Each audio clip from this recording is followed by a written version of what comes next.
السلام علیکم ورحمۃ اللہ. لا حول ولا قوة الا باللہ. حسبنا اللہ ونعم الوکیل. یا حی یا قیوم برحمتک استغیث. لا الہ الا انت سبحانک انی کنت من الظالمین. ربنا آتنا من لدنک رحمہ وہیئ لنا من امرنا رشدا. اللہم صل علی محمد وعلى آل محمد وأصحاب محمد وأزواج محمد وأمة محمد أجمعين إلى يوم الدين آمين. الحمد لله رب العالمين والصلاة والسلام على سيد الأنبياء والمرسلين وعلى آله وأصحابه وأزواجه أجمعين إلى يوم الدين. الحمد للہ آج 6 اگست 2023 کو سنڈے کے دن بمطابق 18 محرم الحرام 1445 ہجری میں آج ہمارا یہ پبلک سیشن نمبر 106 منعقد ہونے جا رہا ہے. آپ کے یہ سوالات ریئل ٹائم پرچیوں کی شکل میں میرے پاس آ چکے ہیں. انشاءاللہ میں انہیں بعد میں ڈسکس کروں گا. پہلے کرنٹ افیئر کے طور پر ایک ایشو جو آلموسٹ 1 مہینے سے پاکستان کے مین میڈیا کی نیوز کے اندر ہے اور انسانیت کا درد رکھنے والے جتنے صحافی ہیں انہوں نے اس ایشو کو گرم رکھا ہوا ہے جب تک کہ اس میں سے کوئی رزلٹ نکل نہ آئے. وہ پاکستان کے کیپٹل سٹی اسلام آباد میں ایک سول جج ہیں جو اس وقت بھی جج ہیں. ان کے گھر میں جو ڈومیسٹک وائلنس والا ایشو ہوا ہے، چھوٹی بچی ایک ملازمہ رکھی ہوئی تھی انہوں نے، آلموسٹ اس کی 13-14 سال عمر تھی، رضوانہ نام کی. وہ مظلوم بچی غریب ماں باپ کی بچی تھی اور اسلام آباد میں اس طرح آپ کو گھر میں کام کرنے والے بچے نظر آتے ہیں. اگرچہ انہی عدالتوں نے باقاعدہ رولز اور ریگولیشنز پاس کیے ہوئے ہیں کہ چھوٹے بچے گھروں میں ملازمت نہیں کریں گے، قانون موجود ہے. اس کے اوپر یہی لوگ ہمیں بھاشن بھی دیتے ہیں کہ گھروں کے اندر چھوٹے بچوں کو یا دکانوں کے اوپر ملازمین نہ رکھا جائے بلکہ ان کی تعلیم فری کی جائے. اور یہی لوگ جو لوگوں کو انصاف دینے والے ہیں، جب ان کے گھر سے اس طرح کی رپورٹ نکلی ہے تو میرا خیال ہے پاکستان کی پوری عدلیہ کے لیے یہ ایک شرمناک چیز ہے. میں حیران ہوں کہ ہمارے ججز جو لوگوں کو یہ درس دیا کرتے تھے کہ انسانیت کا درد ہونا چاہیے اور آپ لوگوں کے حقوق کا خیال رکھیں، قانون کی پاسداری ہو، وہ سارے کے سارے لوگ بالکل اس مسئلے میں خاموش بیٹھے ہوئے ہیں. وہ وکلا جو چھوٹی چھوٹی بات کے اوپر ہنگامہ کھڑا کر دیتے تھے، الٹا اس وائلنس کے اوپر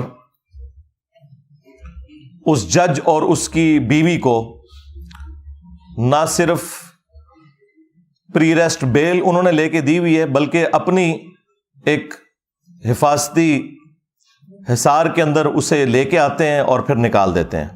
جتنے بھی لوگ ہمارے اس ملک کے اندر قانون کے ٹھیکیدار بنے ہوئے ہیں، آپ ان لوگوں کو دیکھیں، میڈیا کے اوپر آ کے لوگوں کو درس دے رہے ہوتے ہیں اس حوالے سے.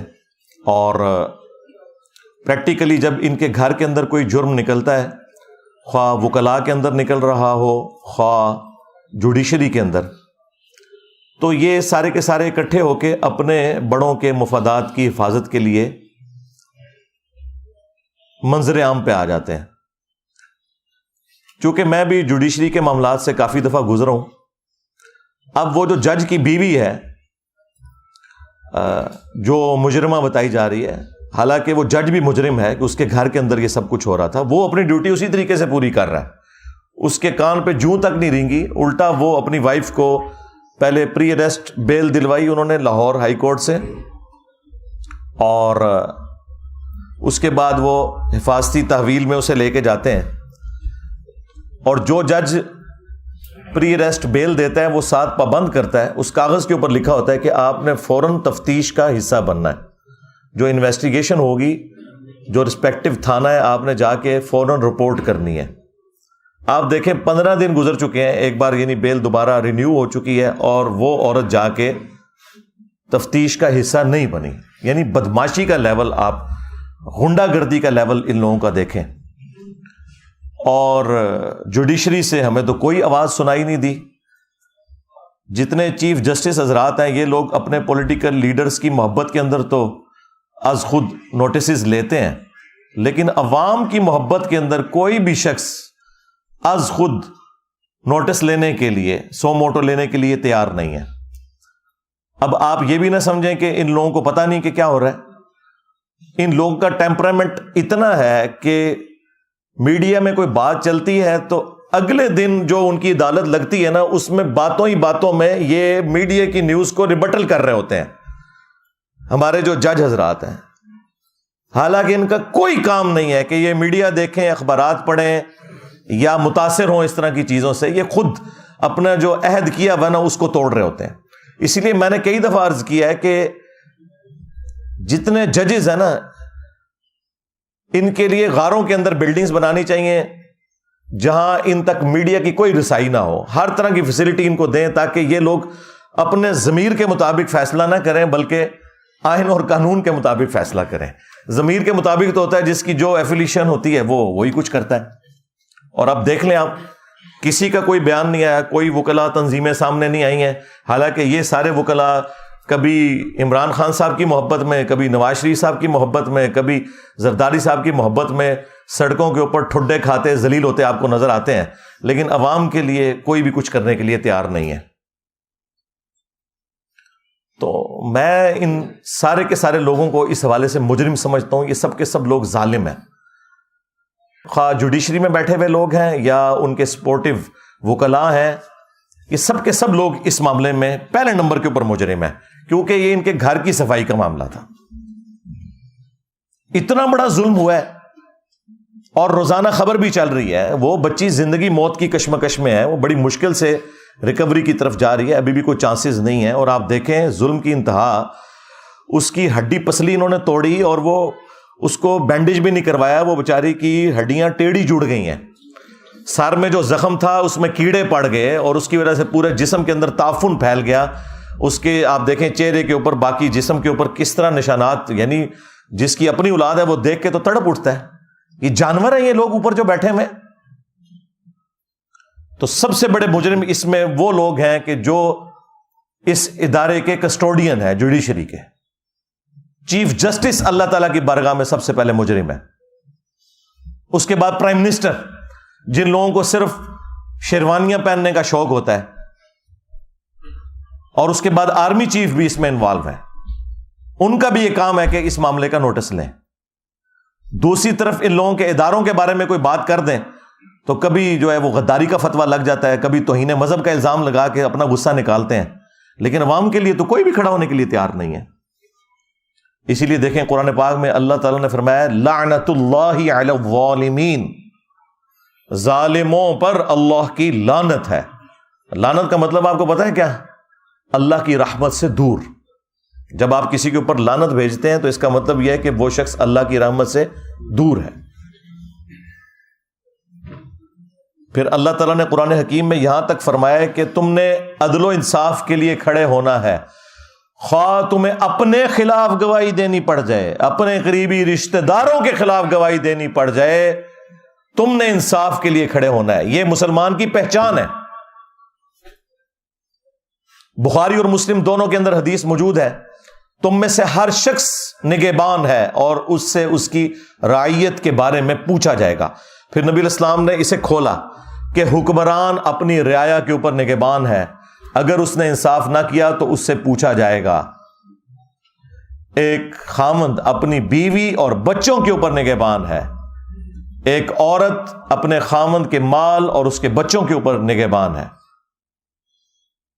بخاری اور مسلم میں ایک اور حدیث ہے کہ بدترین گڈریا وہ ہے, جس طرح گڈریا ہوتا ہے نا بھیڑوں کو سنبھالنے کے لیے, بدترین گڈریا وہ ہے جو کسی قوم کا حکمران ہو, اگر اس نے انصاف نہ کیا تو وہ جنت کی خوشبو بھی نہیں پائے گا. جی, ان لوگوں کو صرف فیسلٹیز اویل کرنے کا شوق ہوتا ہے. انہیں یہ پتا نہیں ہے کہ یہ جتنی بڑی پوسٹوں پہ بیٹھنے والے لوگ ہیں, انہوں نے اپنے اوپر جہنم واجب کروا لی ہوئی ہے. اگر یہ گمنامی کی زندگی مر جاتے ہیں نا کسی فٹ پاتھ کے اوپر, تو شاید ان کے کو بچنے کے چانسز تھے. جو لیڈرشپ کے اوپر بیٹھا ہوا ہے اور اگر وہ انصاف نہیں کر رہا اور اس کے نیچے لوگوں کے اوپر ظلم ہو رہا ہے, تو اس نے اپنے اوپر جہنم پکی کروا لی ہے. ہاں اگر انصاف کرتا ہے تو وہ بخاری مسلم میں حدیث ہے کہ 7 لوگوں کو اللہ کے عرش کا سایہ نصیب ہوگا قیامت کے دن, جب کوئی اور سایہ نہیں ہوگا. ان میں سے پہلے نمبر پہ وہ شخص ہے جو عادل حکمران ہے. وہ پھر فضیلت اپنی جگہ ہے, لیکن یہ فضائل تبھی حاصل ہوں گے جب اپنے معاملات کو آپ صحیح طریقے سے لے کے چلیں گے. اور اس میں آپ صرف بڑوں کو, حکمرانوں کو سنگل آؤٹ نہ کریں, ہر مسلمان کے لیے ہے. صحیح بخاری اور صحیح مسلم کے اندر حدیث موجود ہے, مسلمان وہ ہے کہ جس کے ہاتھ اور زبان سے دوسرے مسلمان محفوظ رہیں. ایک اور حدیث ہے بخاری اور مسلم میں, تم میں سے کوئی شخص اس وقت تک مؤمن ہی نہیں ہو سکتا جب تک کہ اپنے بھائی کے لیے بھی وہی چیز پسند نہ کرے جو اپنے لیے کرتا ہے. کیا یہ لوگ پسند کریں گے کہ ان کے بچوں کے ساتھ یہ ہو رہا ہو؟ جو دوسروں کے بچوں کے ساتھ یہ کرتے ہیں, یہ کرتے ہوئے دیکھتے ہیں اور گونگے شیطان بنے رہتے ہیں. ہمارا دین تو ہمیں یہ سکھاتا تھا کہ بخاری اور مسلم دونوں میں حدیث ہے کہ مسلمان ایک جسم کی مانند ہے. جسم کے کسی حصے میں تکلیف ہوتی ہے تو پورا جسم اس تکلیف کو محسوس کرتا ہے. نبی الاسلام نے یعنی اس میں فرمایا کہ باہمی اخوت, محبت اور بھائی چارے میں ایک جسم کی مانند ہے. اور مسلم میں تو یہاں تک الفاظ ہیں کہ اگر آنکھ میں تکلیف ہوتی ہے تو پورا جسم اس تکلیف کو محسوس کر کے رات جاگ کے کاٹتا ہے. یہ حالت ہونی چاہیے ایک مسلمان کی. اور یہاں مسلمان کیا کر رہے ہیں؟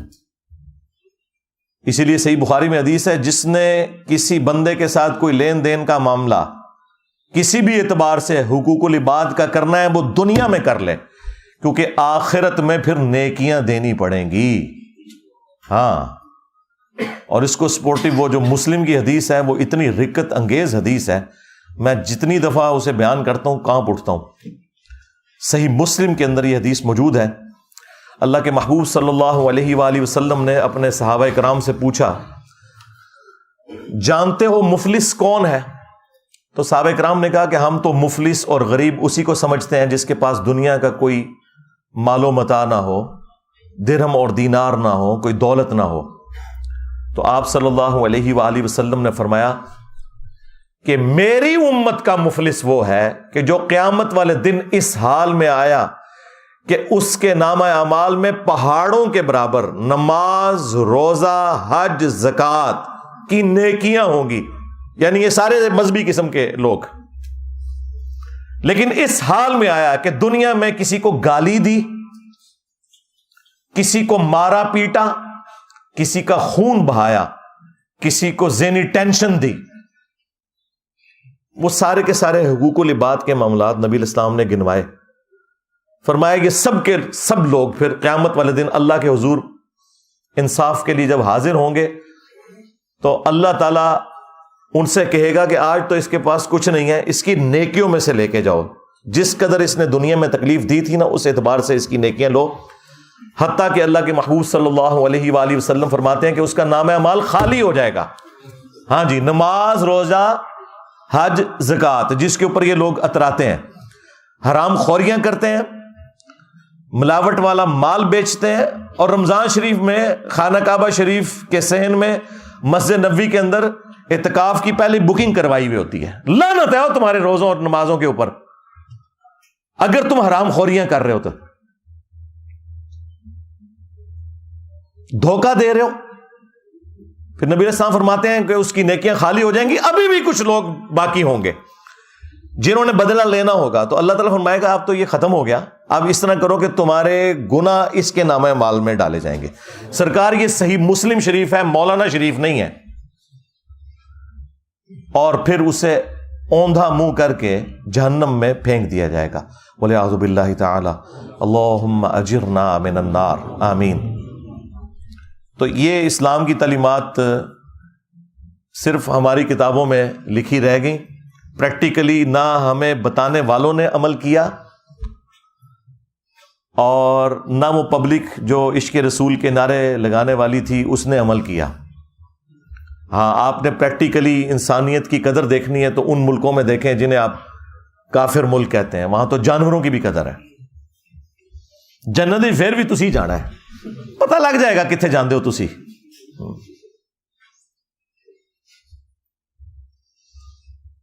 تو میرا خیال ہے کہ اس وقت ہمارے بڑوں کی ذمہ داری ہے کہ اسے ایک ایگزامپل سیٹ کریں تاکہ آئندہ کے لیے کسی کو جرت نہ ہو۔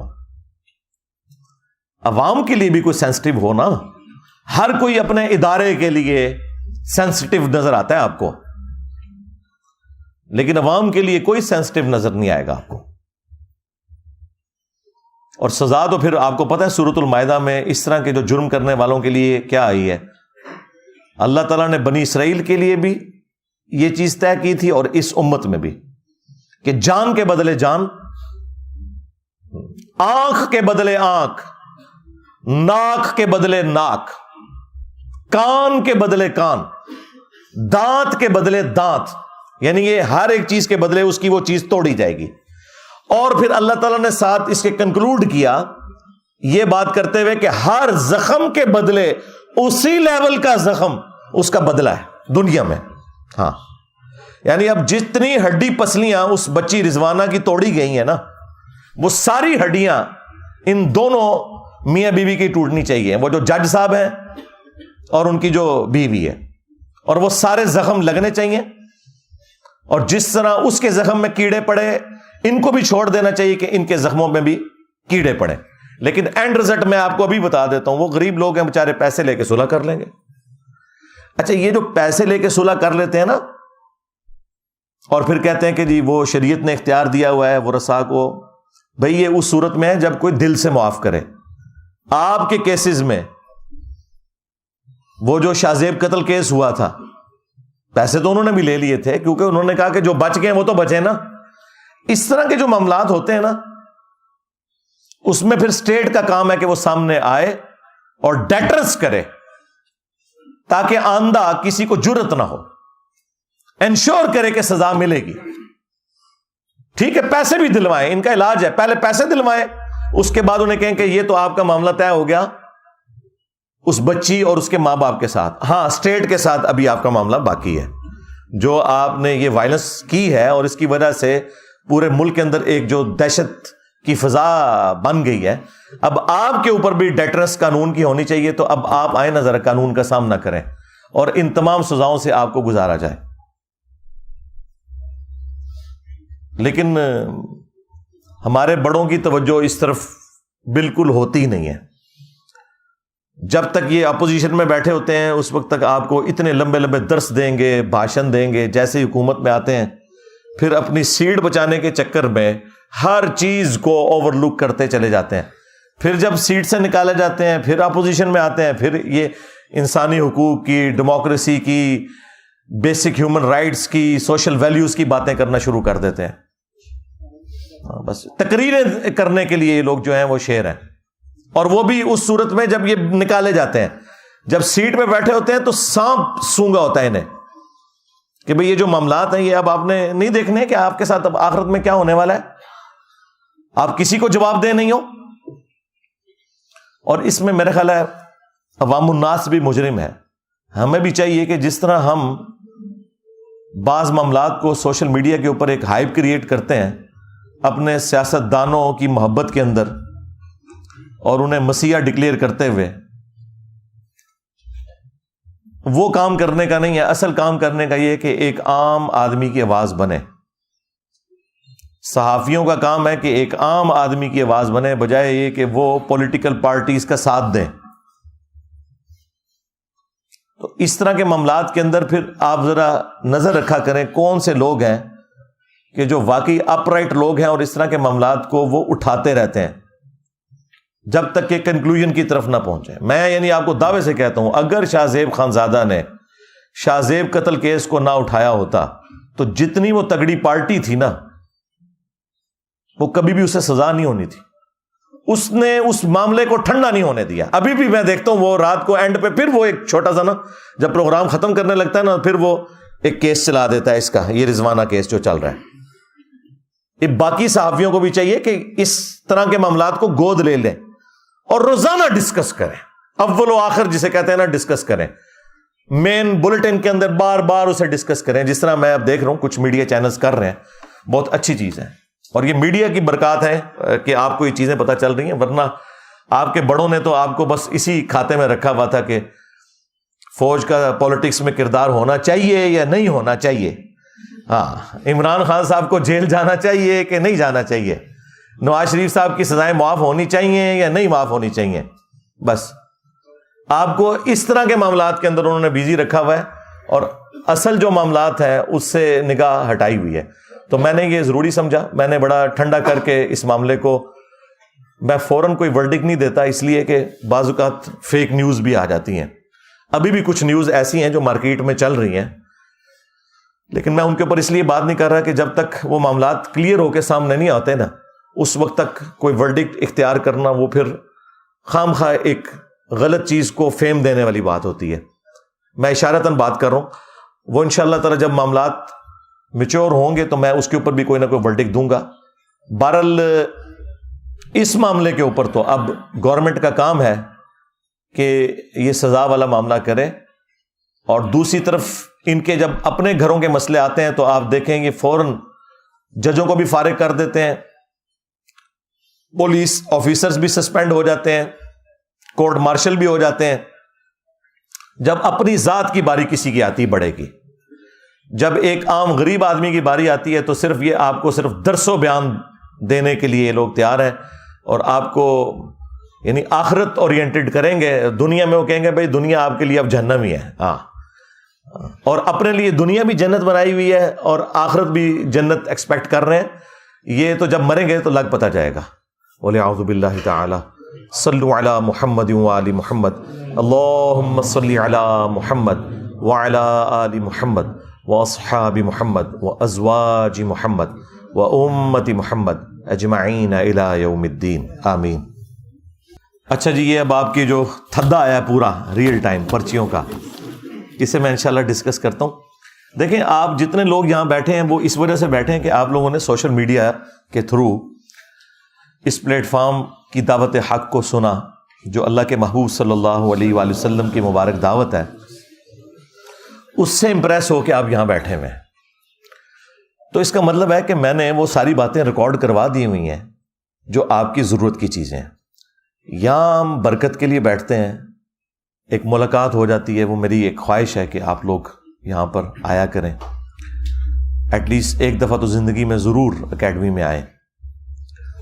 تو میں تفصیل کے ساتھ ہر ٹاپک پہ نہیں بولوں گا سوائے جو کرنٹ ایشو ہوا کرے گا. آپ کی جو پرچیاں ہیں ان کے اوپر میرے تفصیلی لیکچرز ریکارڈ ہیں, میں انشاءاللہ ان کا حوالہ دے دوں گا. البتہ چونکہ یہ پرچی یہاں پہ جب آ جائے تو پھر میری ذمہ داری ہے کہ میں اس کے اوپر کوئی نہ کوئی ورڈکٹ ضرور دوں, ایک نٹ شیل کے اندر آپ کو موقف سامنے رکھ دوں. رہ گئے جو تفصیلی دلائل ہیں, کاؤنٹر آرگومنٹس ہیں, تو اس کے لیے پھر تفصیلی ویڈیوز میری ریکارڈ ہیں, وہ میں انشاءاللہ آپ کو بتاؤں گا. آپ ویسے بھی جا کے رومن میں جا کے رومن اردو کے اندر ٹائپ کریں جا کے یوٹیوب کے اوپر کسی بھی مسئلے کو, تو وہ میری ویڈیوز ایک نہیں درجنوں ویڈیوز, بعض اوقات سینکڑوں ویڈیوز ترتیب سے کھل کے سامنے آ جائیں گی. تو آج کل کے دور میں تو اتنا مسئلہ نہیں ہے. ایون آپ لوگ اس میں مائک میں بھی بولیں تو وہ بھی اس میں بھی سرچ کا آپشن موجود ہوتا ہے. لے جی پرچیاں آپ کی شروع کرتے ہیں. کیا داڑھی رکھنا فرض ہے؟ جی, مرد کے لیے اتنی داڑھی رکھنا جسے عرف عام میں داڑھی کہا جا سکے یہ فرض ہے. فرضیت کہاں ہے؟ قرآن کے اندر ہے. اس کے اوپر میری تفصیلی ویڈیو ریکارڈ ہے. جاوید احمد غامدی صاحب نے جو وسوسے ڈالے تھے نوجوانوں کو, میں نے سیٹل کیے ہیں. آپ جا کے داڑھی لکھیں انجینئر محمد علی مرزا اور ساتھ غامدی لکھ دیں, میری تفصیلی ویڈیو ایک ایک ریفرنس کے ساتھ اپلوڈ ہے. قرآن میں بالکل واضح حکم ہے کہ شیطان نے اللہ تعالیٰ سے کہا تھا کہ میں تیری مخلوق کو ابھاروں گا کہ وہ تیری تخلیق کو بدلیں گے. وَلَآمُرَنَّهُمْ فَلَيُغَيِّرُنَّ خَلْقَ اللَّهِ سورۃ النساء نمبر 119. اب یہ داڑھی تخلیق کو بدلنا ہے, کیونکہ مرد کو اللہ نے داڑھی دی ہے, عورت کو نہیں دی. عورت کی نکل آئے تو اس کا شیو کرنا ضروری ہے، اور مرد کی نکل آئے تو کم از کم اتنی داڑھی رکھنا جسے عرف عام میں داڑھی کہا جاتا ہے، جس طرح شاہد افریدی صاحب نے رکھی ہوئی ہے، باقی ہمارے کئی کرکٹرز نے رکھی ہوئی ہیں۔ اتنی داڑھی رکھنا مرد کے لیے فرض ہے۔ مٹھی داڑھی رکھیں تو اچھی بات ہے، وہ سنت ہے، البتہ اتنی داڑھی کہ جسے عرف عام میں داڑھی کہا جاتا ہے وہ رکھ لی جائے تو آپ گناہ کی کیٹیگری سے باہر نکل جائیں گے۔ باقی بخاری مسلم میں تو نبی الاسلام کے فرامین موجود ہیں، اس حوالے سے جو کاؤنٹر آرگومنٹ رکھے جاتے ہیں اس کے لیے میری تفصیلی ویڈیو دیکھ لیں۔ کیا 2 سجدوں کے درمیان رفع الیدین کے آپ قائل ہیں اور آپ کرتے ہیں؟ جی میں قائل بھی ہوں اور کر بھی لیتا ہوں، لیکن یہ رفع الیدین جو ہے یہ نبی الاسلام کا ہمیشہ والا نہیں ہے، کبھی آپ نے کیا کبھی چھوڑ دیا، اور ہم بھی کبھی کبھار کرتے ہیں اور کبھی کبھار چھوڑ دیتے ہیں، تو اس لیے اس رفع الیدین کے اوپر وہ سختی نہیں ہے۔ سختی والے وہ 4 رفع الیدین ہیں جو بخاری مسلم میں ہے، نماز شروع کرتے وقت، ہر رکعت میں رکوع میں جاتے وقت اور رکوع سے اٹھتے وقت، 3 ہو گئے، اور چوتھا یہ ہے کہ آپ جب تیسری رکعت کے لیے کھڑے ہوتے ہیں تو اس کا سٹارٹ بھی رفع الیدین سے کرنا ہے۔ آپ نے کہا تھا کہ مغرب تک ظہر اثر جمع کر سکتے ہیں، ایسے تو نمازوں کے اوقات 2 ہی رہ جاتے ہیں، ظہر اثر مغرب عشاء اور فجر۔ 2 کیسے رہ جاتے ہیں؟ 3 ہیں بھائی۔ مغرب تک کا مطلب یہ نہیں کہ آپ نے مغرب تو سٹارٹ ہوگی غروب آفتاب کے بعد، غروب آفتاب سے پہلے اس میں بھی آخری جو 10-12 منٹ ہیں اس میں نماز نہ پڑھی جائے، اس سے پہلے پڑھ لی جائے، تو وہ 2 اوقات نہیں ہے، وہ دن ہے۔ جیسے ہی تھریش ہولڈ پوائنٹ آئے گا کہ سورج غروب ہو گیا تو وہ اگلا وقت شروع ہو گیا، آپ ان دونوں کو اکٹھا تو نہ کریں، ورنہ تو پھر آپ عشاء کا وقت جب ختم ہوتا ہے تو فجر کا وقت داخل ہوتا ہے، تو پھر آپ کہیں گے کہ عشاء اور فجر بھی ایک ہے، نہیں، بہت فرق ہے۔ صبح صادق ہوگی، پو پھوٹے گی تو فجر کا وقت داخل ہوگا، اور رات کی سیاہی وہ ختم ہو جائے گی، تو وہ آپ اس طرح کا معاملہ اس طرح بنانے سے نہیں بنتا۔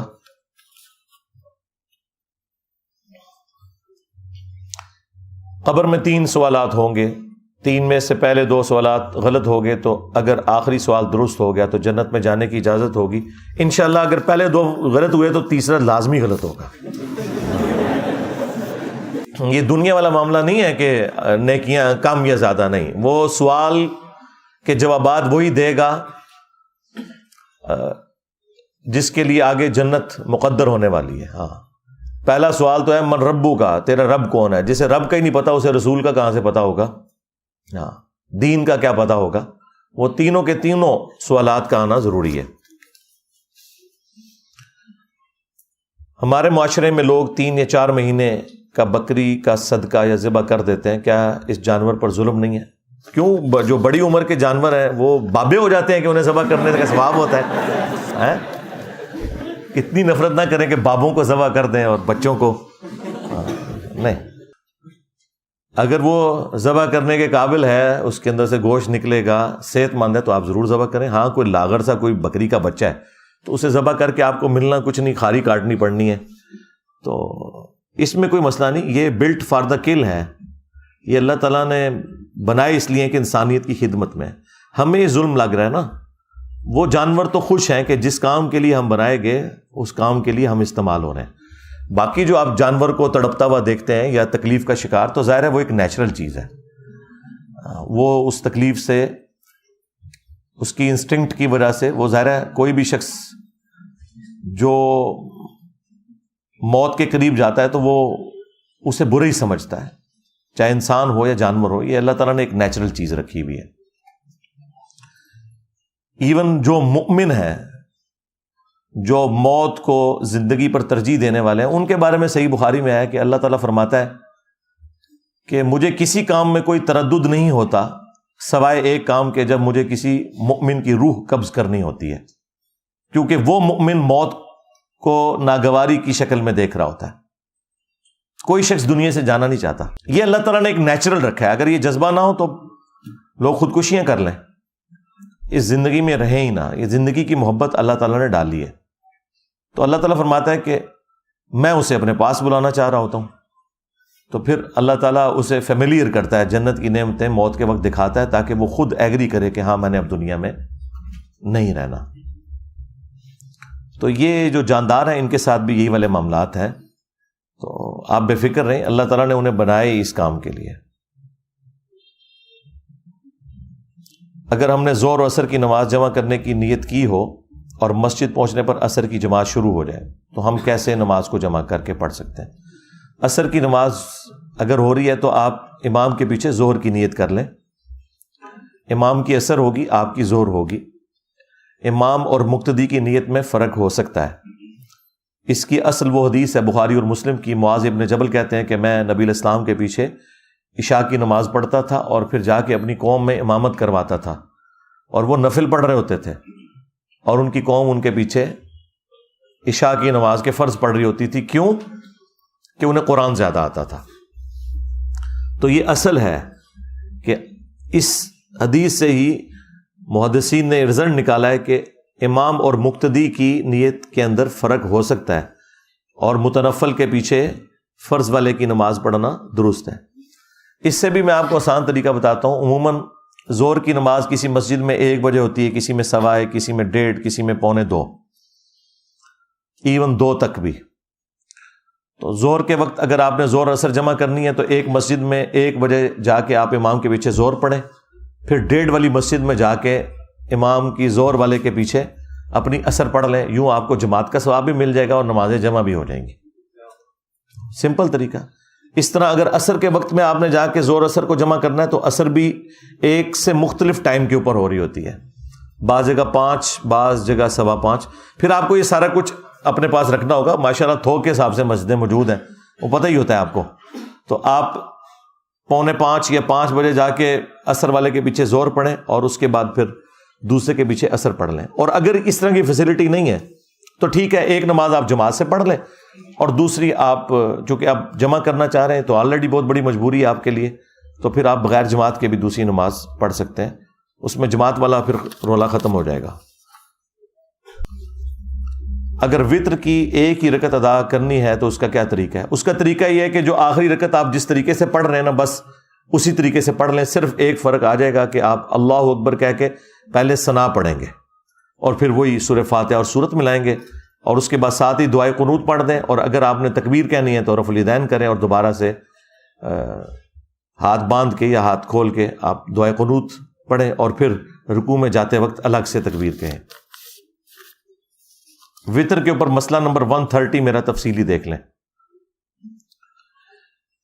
آپ کی ویڈیوز میں آپ نے جو جمعے کی فرض 2 رکعتوں کے بعد کی رکعتیں بتائی ہیں، اگر وہ قرآن و سنت کے مطابق درست ہیں تو پھر ہم 14 رکعتیں پڑھ رہے ہیں، یہ بدعت تو نہیں ہوگی؟ نہیں بھائی، بدعت کہاں سے ہوگی میرے بھائی؟ فرض نماز 14 رکعتیں تو نہیں بن رہی میرے، 14 کہاں سے بن رہی ہیں؟ میں نے کہا تھا کہ پہلے کم از کم 2 ہیں اور 2 فرض ہیں، اور اس کے بعد پھر 4 سنتیں ہیں۔ وہ مسلم شریف میں حدیث ہے کہ جس نے جمعے کے بعد نماز پڑھنی ہے تو وہ 4 رکعت پڑھے، تو 4 رکعت بعد میں، اور 2 فرض ہو گئے 6 اور 2 پہلے 8۔ اور بخاری مسلم میں ہے کہ جو جلدی آ جائے پھر وہ جتنی بھی توفیق ہو وہ پڑھے، وہ 14 کیا آپ 114 پڑھتے رہے، وہ تو کوئی مسئلہ نہیں ہے، لیکن کم از کم رکعتیں جو ہیں وہ اتنی ہیں، 2 پہلے ہیں، 2 فرض، اور پھر بعد میں 4 سنت ہیں۔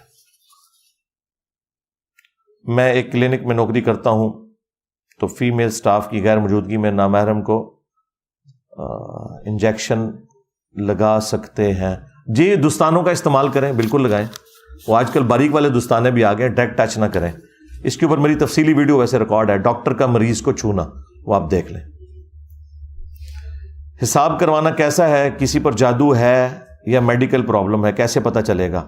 میرے بھائی، جادو والوں کے پاس جائیں گے نا، آپ کو میڈیکل ایشو بھی ہوگا تو انہوں نے تو جادو نکالنا ہے، اگر وہ کہیں آپ کو کچھ نہیں ہے تو آپ نے تو ان کو فیس کوئی نہیں دینی، تو وہ ہر دفعہ ہی نکالیں گے۔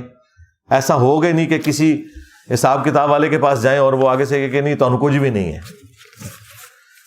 یہ ڈاکٹرز کا تو حوصلہ ہے کہ وہ کبھی کبھار مریض کی تسلی کے لیے، اور جینون کیس بھی ہوتا ہے، وہ کہتے ہیں بھائی آپ کو کوئی مسئلہ نہیں ہے، خام خواہ آپ نے ٹینشن لی ہوئی ہے، لیکن یہ جو حساب کتاب لگوانے والے ہیں نا، وہ 4 مسئلے آپ کو ساتھ دے کے تحفے میں بھیجیں گے۔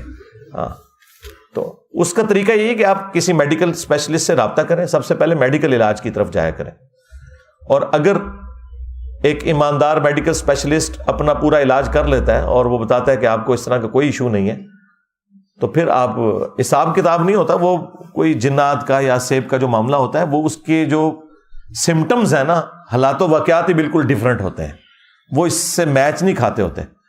باقی جو پاکستانی ہے نا ہارڈر عام، ادھر تو ہر بندے کے اوپر ہی جادو ہوا ہے، جسے نوکری نہیں مل رہی اس سے جادو ہوا ہے، جس کا پڑھائی میں دل نہیں لگ رہا اس کے اوپر تعویذات ہوئے ہوئے ہیں، ٹھیک ہے، یہ سارے جادو تعویذات پاکستان ہی واڑا ہے۔ مسافر آدمی اگر مقیم امام کے پیچھے تیسری رکعت میں شامل ہو تو کیا امام کے سلام پھیرنے کے بعد وہ 4 رکعت پوری کرے گا یا مسافر ہونے کی وجہ سے امام کے ساتھ ہی سلام پھیر دے گا؟ نہیں، چونکہ آپ مقیم کے پیچھے ہیں تو وہ بخاری مسلم میں عبداللہ بن عمر کا قول موجود ہے کہ جب آپ مقیم امام کے پیچھے نماز پڑھیں گے تو پھر آپ کو پوری نماز ہی پڑھنی ہوگی۔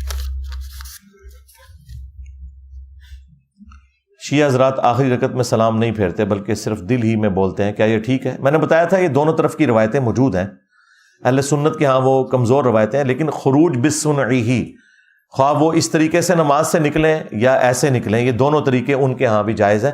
لیکن انہوں نے ایک ضد پکڑی ہوئی ہے ادھر، جو مفتی اعظم ایران ہے ان کے پیچھے ہمارے استاد ثاقب اکبر صاحب نے کہا، میں نے خود خامنائی صاحب کے پیچھے نماز پڑھی، انہوں نے دائیں اور بائیں سلام پھیرا۔ سلام پھیر کے نماز مکمل کریں یا یوں کر کے نماز مکمل کریں، یہ نماز سے نکلنے کا ایک طریقہ ہے، اسے خروج بالسنعی ہی کہتے ہیں۔ ویسے حنفی تو بڑی ایک ولگر قسم کی بات کرتے ہیں، وہ کہتے ہیں اگر کوئی بندہ خود ہوا خارج کر کے بھی اگر نماز سے نکلے تو اس کی نماز بھی ہو جائے گی۔ تو دیوبندیوں بریلویوں سے کہیں کہ تمہاری فقہ کی کتابوں میں تو یہ لکھا ہوا ہے کہ اگر کوئی ہوا خارج خود کر کے نماز مکمل کرے تو نماز مکمل ہے، تو شیعہ کے پیچھے نماز مکمل نہیں ہے، وہ تو پھر بھی تکبیر کہہ کے کر رہے ہوتے ہیں۔ تمہارے بزرگ تو یہ لکھ کے گئے، یہ فقہ کی کتابوں میں لکھا ہوا، میں آپ کو بتاؤں۔ ہاں، تو یہ ضد پکڑی ہوئی ہے۔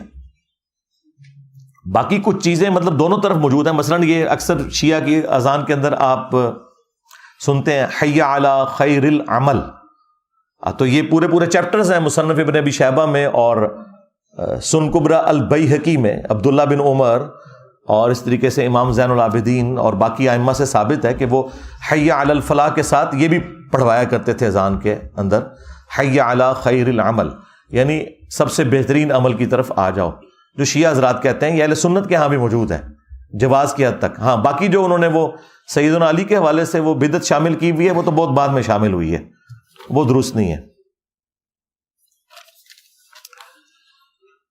اسلام میں 10 محرم کی فضیلت کیا ہے؟ کیا تمام انبیاء کے مشہور واقعات 10 محرم والے دن ہوئے؟ دیکھیں، جو احادیث میں ملتا ہے وہ تو ایک ہی واقعہ ہے جو بخاری مسلم میں آیا ہے کہ 10 محرم کے دن فرعونی ڈبوئے گئے تھے، موسیٰ علیہ السلام کو نجات ملی تھی۔ باقی اسرائیلی روایتوں میں اور ہماری بھی تاریخ کی روایتوں میں اس طرح کی باتیں ملتی ہیں کہ یونس علیہ السلام کو بھی 10 محرم کو نجات ملی، اسی طریقے سے باقی انبیاء اکرام کے بھی جو بڑے بڑے واقعات ہیں وہ 10 محرم کے دن کوٹ کیے جاتے ہیں۔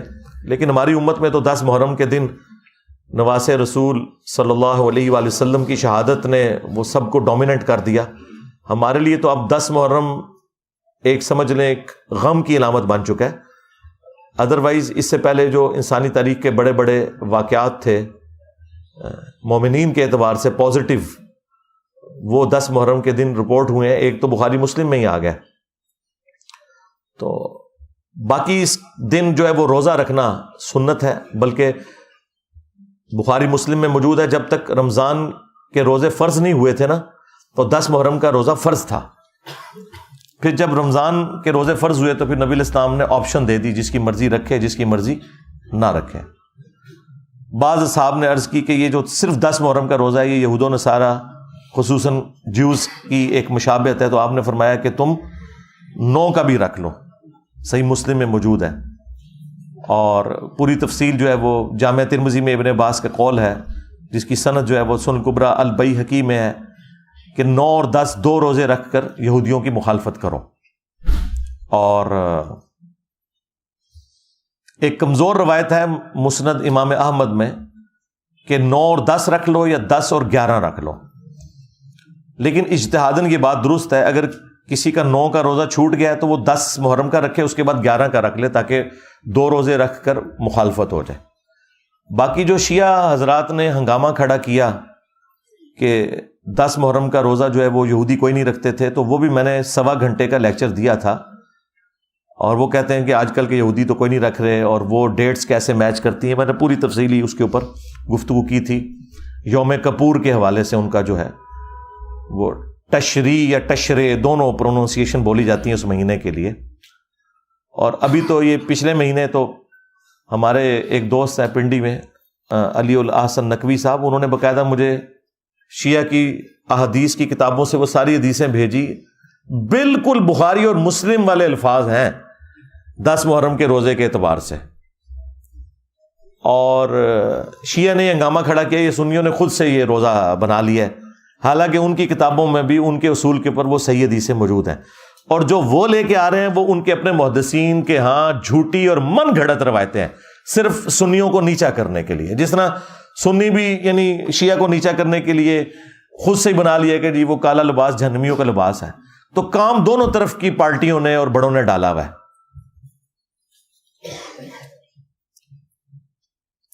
سید اور غیر سید کا نکاح اسلام میں قابل قبول نہیں، اگر ہے تو 1 یا 2 دلیل سے واضح کرتے ہیں. جی دلیل اس نے دینی ہے جو یہ کہہ رہا ہے کہ قابل قبول نہیں ہے. قابل قبول ہونے کے لیے دلیل کی ضرورت نہیں ہے. اسلام نے جو حرمت والے رشتے سورۃ النساء کی آیت نمبر 23 میں بتا دیے ہیں کہ یہ رشتے ہیں جن سے آپ کی شادی نہیں ہو سکتی. اس میں کہیں لکھا ہوا ہے سید اور غیر سید. تو اب جو کہہ رہا ہے نا سید اور غیر سید کی شادی نہیں ہو سکتی، دلیل اس نے پیش کرنی ہے، اور ٹائم قیامت تک ہے. یہ ایک روایت کو انہوں نے آؤٹ آف کانٹیکسٹ یوز کیا، جو صرف ایک مشورے کی حد تک تھی. سنن ابن ماجہ میں کہ اپنے کفر میں شادی کرو، ہم پلہ لوگوں میں. ہم پلہ میں صرف خاندان نہیں آتا، سٹیٹس بھی آتا ہے، تعلیم بھی آتی ہے. تو یہ پریفریبل ہے، ہم بھی کہتے ہیں. لیکن اب مجھے بتائیں ایک سید اور غیر سید کا آپ نکاح کر رہے ہیں، لڑکی جو ہے پڑھی لکھی ہے، لڑکا جاہل مطلق ہے، تو یہ کوئی کفر نہیں بنے گا. اس کا کفر تب بنے گا کہ جب وہ اس کا ہم پلہ ہوگا سٹیٹس کے پوائنٹ آف ویو سے بھی، خواہ وہ غیر سیدی کیوں نہ ہو. یہ بالکل جعلی مسئلہ شیعہ نے گھڑا، اور سنیوں میں بھی پیر میر علی شاہ صاحب نے اس مسئلے کو گود لے کے تو ہنگامہ کھڑا کیا. اللہ تعالیٰ نے انہی کے گھر میں ان کا پڑپوتا پیدا کیا، پیر نصیر الدین نصیر. انہوں نے مخالفت کی اور باقاعدہ کتاب لکھی کہ جعلی مسئلہ ہے. اپنے پردادے کے خلاف کتاب لکھ دی انہوں نے. اور سب سے حیران کن بات آپ کو میں بتاؤں، خود امام خمینی ان کے داماد جو ہے نا وہ غیر سید ہیں، انہوں نے اپنی بیٹی غیر سید کو دی ہوئی ہے. ہاں یہ نہیں ہے کہ غیر سید کی بیٹی لی ہوئی ہے، اپنی بیٹی غیر سید کو دی ہوئی ہے. یہ جعلی مسئلہ بنایا ہوا ہے انہوں نے. کیا انسان تمام مخلوقات سے افضل ہے؟ قرآن کے سے حوالہ دیں. دیکھیں جی قرآن سے کیا حوالہ دینا ہے، ہم آپ کو اب جذباتی طریقے سے اس پہ ٹیکل کرتے ہیں، آپ کو وہ سمجھ آ جائے گا. مجھے بتائیں اس پلانٹ ارتھ پہ یا اس کائنات کے اندر اللہ تعالیٰ کی مخلوقات میں سب سے افضل پرسنالٹی کون سی ہے؟ محمد رسول اللہ صلی اللہ علیہ وآلہ وسلم. اگر وہ فرشتے ہیں تو فرشتے سب سے بہتر مخلوق ہیں، اگر وہ جنات میں سے ہیں تو جنات بہتر مخلوق ہیں، اور اگر وہ انسانوں میں ہیں الحمدللہ تو انسان سب سے بہتر مخلوق ہے. اب اس کے بعد آپ 1000 دلائل بھی لائیں نا، ردی کی ٹوکری میں پھینکوں گا. ہاں ویسے تو میں اس پہ آدھا گھنٹہ اور بول سکتا ہوں، لیکن میں نے نٹ شیل میں بات کی. اللہ تعالیٰ نے اپنا محبوب اور اس کائنات کا سب سے افضل ترین شخص جس اسپیشی میں پیدا کیا ہے نا وہ انسان ہے. انسانیت کو ناز ہے کہ محمد رسول اللہ انسان تھے صلی اللہ علیہ وآلہ وسلم. ملوکیت اور جمہوریت کو خلافت میں تبدیل کرنے کے لیے کون سے اقدامات اٹھانے پڑیں گے خلافت کے قیام کے لیے؟ جی ہم وہ جو کچھ ہم کر رہے ہیں اس کے لیے آپ اقامت دین اور پاکستان میں نظام خلافت میری ویڈیوز موجود ہیں، یہ آپ دیکھ لیں. عورت کا مسجد میں نماز کا کیا حکم ہے؟ جا سکتی ہے بشرطے کہ وہاں پہ کوئی خفیہ کیمرے نہ لگے ہوئے ہوں، راستے میں بھی حالت امن ہو، وہاں پہ بھی کوئی ایشوز نہ ہو جو کہ ہیں. اگر یہ آپ یورپ اور امریکہ یا سعودیہ کی بات کر رہے ہیں پھر تو کوئی مسئلہ نہیں ہے. پاکستان میں تو میرے بھائی یہاں تو بچے محفوظ نہیں ہیں، عورتوں کو آپ نے کہا مسجد میں بھیجنا ہے. ہاں الا یہ کہ جمعے کی نماز کے لیے جہاں بڑی گیدرنگ ہے اور کوئی اس طرح کے چانسز نہیں ہے، لیکن وہاں پہ بھی جو کیمرے کا فتنہ ہے نا جی، اس نے بہت عذاب کھڑا کر دیا. وہ CCTV کیمرے نہیں لگے ہونے چاہیے، انہوں نے تو سیکیورٹی کی نیت سے لگائے ہوں گے بہانہ کر کے انتظامیہ نے، اور مولوی سے اپنے مسئلے بھی کوئی حل کرتا ہوگا. قرآن میں آتا ہے اپنے ہاتھوں سے اپنے آپ کو ہلاک نہ کرو. کیا ماتم کرنا, سگریٹ پینا, دونوں عمل اپنے آپ کو ہلاک کرنے کے مترادف؟ جی ہم نے تو باقاعدہ اس کے اوپر ڈسکشن کیا. میں نے تو آپ کو بتایا تھا کہ مفتی اعظم ایران نے باقاعدہ فتویٰ دیا تھا. یہ جو چھریاں چاقو مار رہے ہیں, آگ پہ ماتم کر رہے ہیں, انہوں نے تو کہا یہ بالکل ناجائز ہے.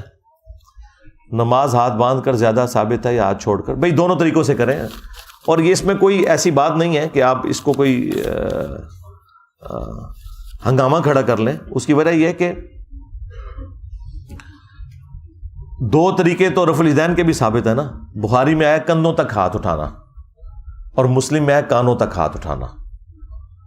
تو اس طریقے سے قیام میں اگر کوئی شخص یوں ہاتھ باندھ لیتا ہے یا ہاتھ چھوڑ لیتا ہے تو دونوں طریقے ثابت ہیں.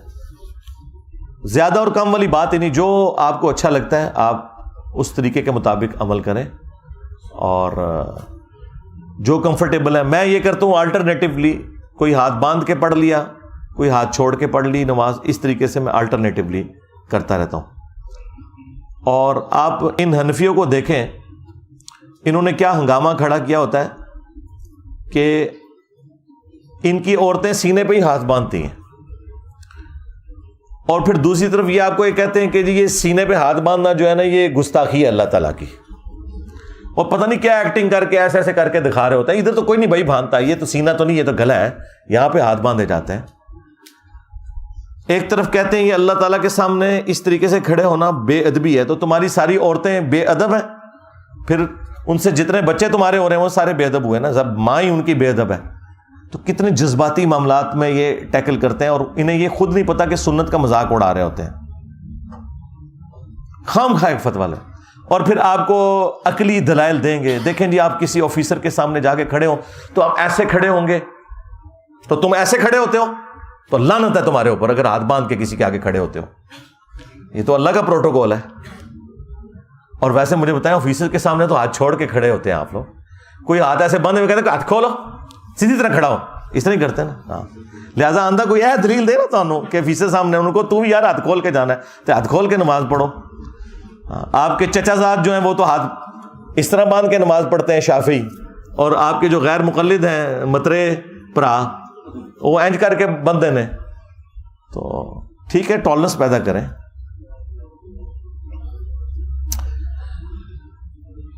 نبی صلی اللہ علیہ وآلہ وسلم کی طرف منسوب کر کے ایک نعت پڑھی جاتی ہے, واہ کیا جود و کرم ہے شاہ بطحہ تیرا. جود و کرم کیا نبی الاسلام کے ہاتھ میں ہے؟ اگر اس سے مراد تو یہ لے رہے ہیں کہ آپ صلی اللہ علیہ وآلہ وسلم کی طبیعت کے اندر غنا تھا, آپ علیہ السلام کے پاس جو بھی مال و دولت آتا تھا وہ آپ اپنے غریب ساتھیوں میں تقسیم کر دیتے تھے, تو پھر تو ٹھیک ہے. لیکن اگر اس سے مراد کوئی یہ لے رہا ہے کہ آج جو دنیا کا نظام چل رہا ہے نبی الاسلام اپنی قبر اطہر سے یہ ساری کے سارے معاملات لے کے چل رہے ہیں, تو پھر تو غلط ہے. اس کے لیے آپ میری ایک ویڈیو دیکھ لیں, اللہ نبی وارث کے نام سے. اکثر یہ آپ نے بسوں میں بھی دیکھا ہوگا, اللہ نبی وارث لکھا ہوتا ہے.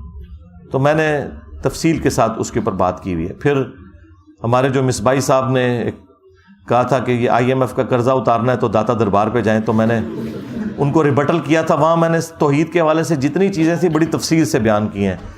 رپلائی ٹو ڈاکٹر مصباحی آن توحید, اس میں میں نے اس طرح کے جتنے مسائل ہیں نا وہ ڈسکس کیے ہیں.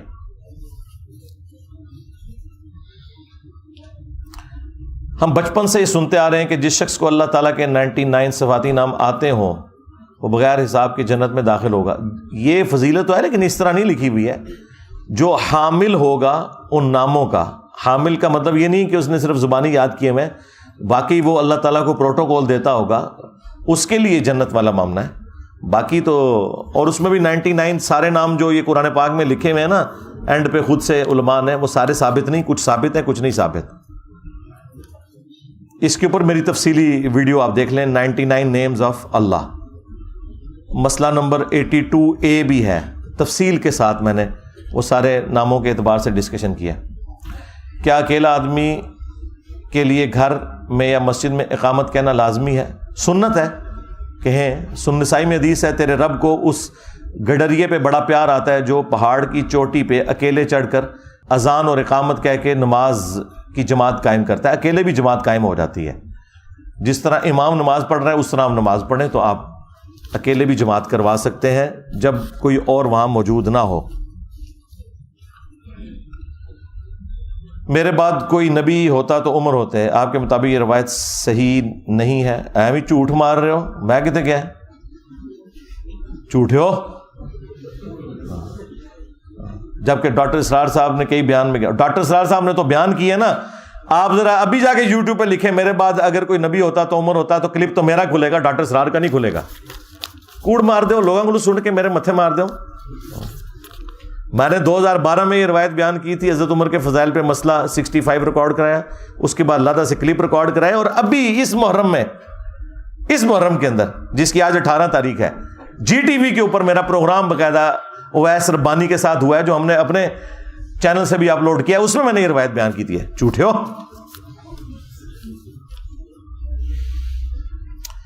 کیا فرقہ واریت بدعت ہے کہ نہیں؟ جی سب سے بڑی بدعت کوئی ہے پلانٹ ارتھ پہ تو فرقہ واریت ہے، کیونکہ علی بھائی جو فرقہ والی حدیث ہے اس پر تو اجماع ہے۔ جی اجماع یہ ہے کہ فرقے بناؤ، عقل کام کر دیجئے، اس کا جواب میں کئی دفعہ دے چکا۔ یعنی مسلم میں حدیث ہے کہ قرب قیامت میں عورتیں ایسا لباس پہنیں گی گویا کہ ننگی نظر آئیں، تو اس کا کیا مطلب ہے کہ آپ نے اپنی عورتوں کو باریک لباس پہنانا ہے؟ نہیں، اس کا مطلب ہے بچنا ہے۔ تو اس حدیث کا کیا مطلب ہوگا کہ فرقے بنانے؟ جی 72 فرقوں کے جنمی ہونے پر اجماع ہے، وہ جو ایک ہے نا وہ فرقہ نہیں ہے، وہ ہے طائفہ منصورہ۔ ہاں آپ یوٹیوب پہ جا کے لکھیں 73 فرقوں والی حدیث، میری امت کا ایک گروہ قیامت تک حق پہ قائم۔ آپ کیا رسول اللہ ان کے اہل البیت اور صحابہ کو فرقہ کہیں گے؟ بھائی پھر کہتے ہیں ٹوٹ کے الگ ہونے کو، وہ اپنی جگہ پہ موجود ہے درخت، اس سے ٹوٹ کے فرقے بنے۔ پتا جو ہے وہ درخت کو نہیں کہہ سکتا ایک فرقہ تو تے ایک میں، نہیں، تو ٹوٹ کے الگ ہوا ہے۔ تو یہ توبہ کریں جو آپ لوگ یہ کہتے ہیں کہ ایک فرقہ جنت میں جائے گا، فرقے سارے جہنمی ہیں، ایک گروہ حق پہ قائم رہے گا، ورنہ رسول اللہ فرقہ تھے۔ اگر رسول اللہ فرقہ تھے تو بتائیں نبی علیہ السلام کس سے ٹوٹ کے الگ ہوئے ہیں؟ فرقے کا تو مطلب ہے فرق، ٹوٹ کے الگ ہونے والا، تو نبی علیہ السلام کس سے ٹوٹ کے الگ ہوئے ہیں ذرا بتائیں۔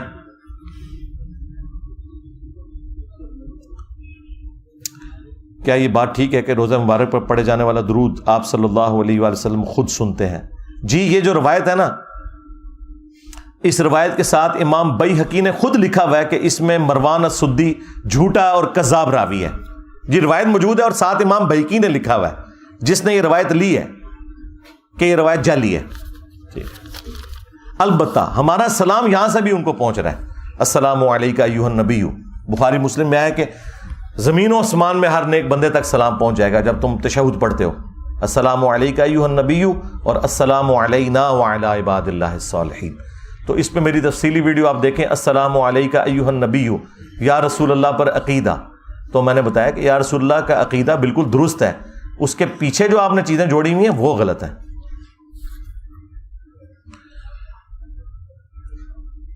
اگر ایک انسان اپنی فیملی میں سے کسی کو پسند کرتا اور شادی کرنا چاہتا ہو لیکن والدین کی رضامندی نہ ہو تو کیا وہ انسان شادی کر سکتا ہے؟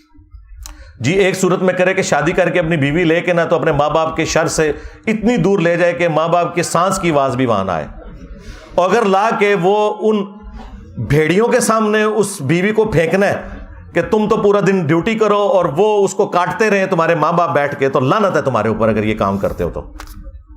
اور ہوتا یہی ہے، کیونکہ وہ تو تمہاری قبر تک بغض نبھائیں گے تمہارے ماں باپ، تو یہ ظلم نہ کرو۔ بہتر ہے کہ سر سٹ کے نہ انہوں دی مرضی نال بیاہ کرو، اور اگر ان کی مرضی کے بغیر کرنا ہے پھر ماں باپ کے سامنے اپنی بیوی کو نہیں لے کے آنا۔ ہاں یہ ظلم کرو گے، ایک بکری کو بھیڑیوں کے آگے ڈالو گے، کیونکہ وہ اپنے بیٹے کا غصہ بھی تمہاری بیوی پہ نکالیں گے۔ ساڑھے کو پھر ہی گلنا جائے۔ بازو پر ٹیٹو کے بارے میں رہنمائی کرتے ہیں، غلط ہے۔ بخاری مسلم میں حدیث ہے، نبی علیہ السلام نے لعنت فرمائی ہے جو دانتوں میں گیپ بنواتے ہیں اور جو گندواتے ہیں، یہ ٹیٹو بنواتے ہیں خوبصورت دکھنے کے لیے، یہ نبی علیہ السلام نے ایسے لوگوں کے اوپر لعنت فرمائی ہے، اور چہرے کے جو بال اکھاڑتے ہیں ان کے اوپر۔ تو اگر زمانے جاہلیت میں کسی نے بنوا لیے ہیں تو بس ٹھیک ہے، وہ بنے رہنے دیں، کوئی مسئلہ نہیں ہے۔ اب اس کے اوپر تیزاب ڈال کے اس کو زخم بنانے کی کوئی ضرورت نہیں ہے، معافی مانگ لینا کافی ہے، باقی وہ غلطی سے اس وقت معاملہ ہو گیا۔ اہل تشیع کے ہاں اعتراض کیا جاتا ہے کہ بی بی فاطمہ کو قتل کیا گیا، اس بات کی کیا حقیقت ہے؟ جعلی ہے جی، آپ کی نیچرل ڈیتھ ہوئی ہے، بالکل جھوٹ ہے یہ. اس پہ تفصیلی ویڈیو میری دیکھ لیں، فاطمہ کا قاتل کون. نبی الاسلام نے فرمایا کہ میں تم میں اپنے بعد اللہ کی کتاب اور اہل بیت کا خوف دلاتا ہوں. تو ہم اہل بیت کی کتابوں سے احادیث کیوں نہیں لیتے؟ جی لیتے ہیں جی، ہم ہی تو لیتے ہیں. اہل بیت کی کتاب قرآن ہے. ہاں، نبی الاسلام نے امت کو قرآن دی ہے. اگر اس سے مراد آپ حدیث کی کتابیں لے رہے ہیں تو وہ تو بعد میں آئیں گی، کیونکہ اہل بیت نے فرمایا کہ ہماری بھی کوئی بات قرآن کے خلاف ہو تو اسے چھوڑ دو. اس وقت جو اہل بیت کے ٹھیکیدار بنے ہوئے ہیں نا، ان کے ایک ایک رگ و ریشے کے اندر شرک داخل ہو گیا ہوا ہے، تو صرف وہ اہل بیت کا نام کیش کروا رہے ہیں. میں نے تو قرآن سے بھی ثابت کیا، اور پھر نہج البلاغہ جس کے اوپر مان تھا اس سے میں نے مولا حسن علیہ السلام کو جو مکتوب نمبر 31 لکھا ہے مولا علی نے، کہ بیٹا حسن تو اس باپ کی اولاد ہے جس نے عنقریب مر جانا ہے، بقا صرف اللہ کی ذات کو ہے. اے میرے بیٹے حسن، تو نے کوئی بھی چیز مانگنی ہے تو اس اللہ سے مانگنا جس نے اپنی درگاہ کا کوئی دربان بھی مقرر نہیں کیا. تم ڈائریکٹ اپنے رب سے مانگنا. مولا حسن کو مولا علی نے یا علی مدد نہیں سکھایا تو باقی تو شاہی کوئی نہیں. پھر ٹھیک ہے نا. تو اہل بیت کی کتاب قرآن ہے. اچھا دیکھیں، وہ غدیر خم میں قرآن اور اہل بیت ڈسکس کر رہے ہیں کہ 2 چیزیں چھوڑ کے جا رہا ہوں، اور جب بعد میں باتیں ہوتی ہیں تو کہتے ہیں جی اہل بیت کی کتابیں نہیں لے رہے. بھائی اہل بیت کی کتاب تو وہی ہے جو غدیر خم پہ ساتھ ڈسکس ہوئی ہے، قرآن اور اہل بیت. سمجھ رہے ہیں نا؟ ہاں. باقی جو یہ فروئی مسائل ہیں نا، اس میں 90% چیزیں کامن ہیں. سب سے بڑی چیز نماز تھی نا، میں نے تو ثابت کر دیا کہ سنی اور شیعہ کی نماز ایک ہے. پیچھے کیا چیزیں رہ گئی ہیں جو آپ نے کوئی اس میں سے مسائل نکالنے ہیں؟ حج کرنے کے لیے اہل تشیع بھی مکہ ہی جاتے ہیں، ایران اور عراق نہیں جاتے، آپ بھی وہیں پہ جاتے ہیں. تو کون سے ایسے مسائل رہ گئے ہیں بڑے لیول کے دین کی بنیادی مسائل جن کے اندر کوئی اختلاف ہو؟ تو آپ جسے مرضی فالو کریں، ایک جیسے ہی ہے سارا کچھ. واقعہ کربلا میں کیا امام حسین علیہ السلام نے 3 شرطیں رکھی تھی؟ یہ بالکل جعلی بات ہے. ڈاکٹر اسرار صاحب کی تو بھائی فیلڈ ہی نہیں ہے. ہمارے سامنے انہوں نے خود کہا کہ بیٹا میں امی ہوں اختلافی مسائل میں. تو میں نے کہا ڈاکٹر صاحب مہربانی کریں، جب آپ امی ہیں تو آپ ان مسائل پہ بات نہ کیا کریں. ہمارے استاد مولانا اسحاق صاحب نے بھی ڈاکٹر اسرار صاحب کو ڈانٹا تھا کہ آپ اختلافی موضوعات کے اوپر بات نہ کیا کریں، آپ کی بالکل کوئی اس پہ تحقیق نہیں ہے. یہ تو اسی طریقے سے ہے کہ اب ڈاکٹر ذاکر نائک جو ہے وہ اختلافی موضوعات کے اوپر بریلوی دیوبندی عقائد کے اختلافات پہ بولنا شروع کر دیں، ان کی فیلڈ ہی نہیں ہے.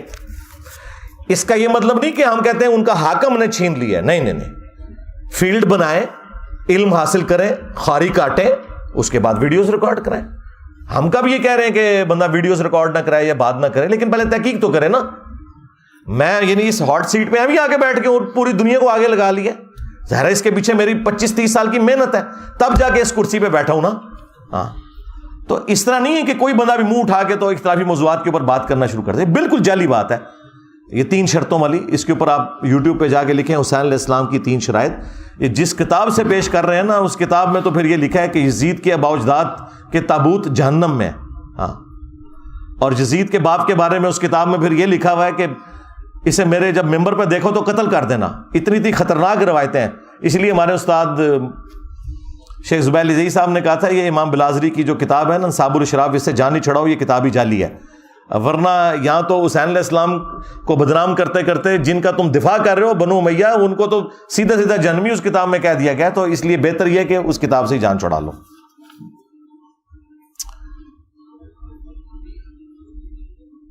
ہمارے نبی الاسلام نے فرمایا کہ باپ کا بدلہ بیٹے سے نہیں لیا جائے گا.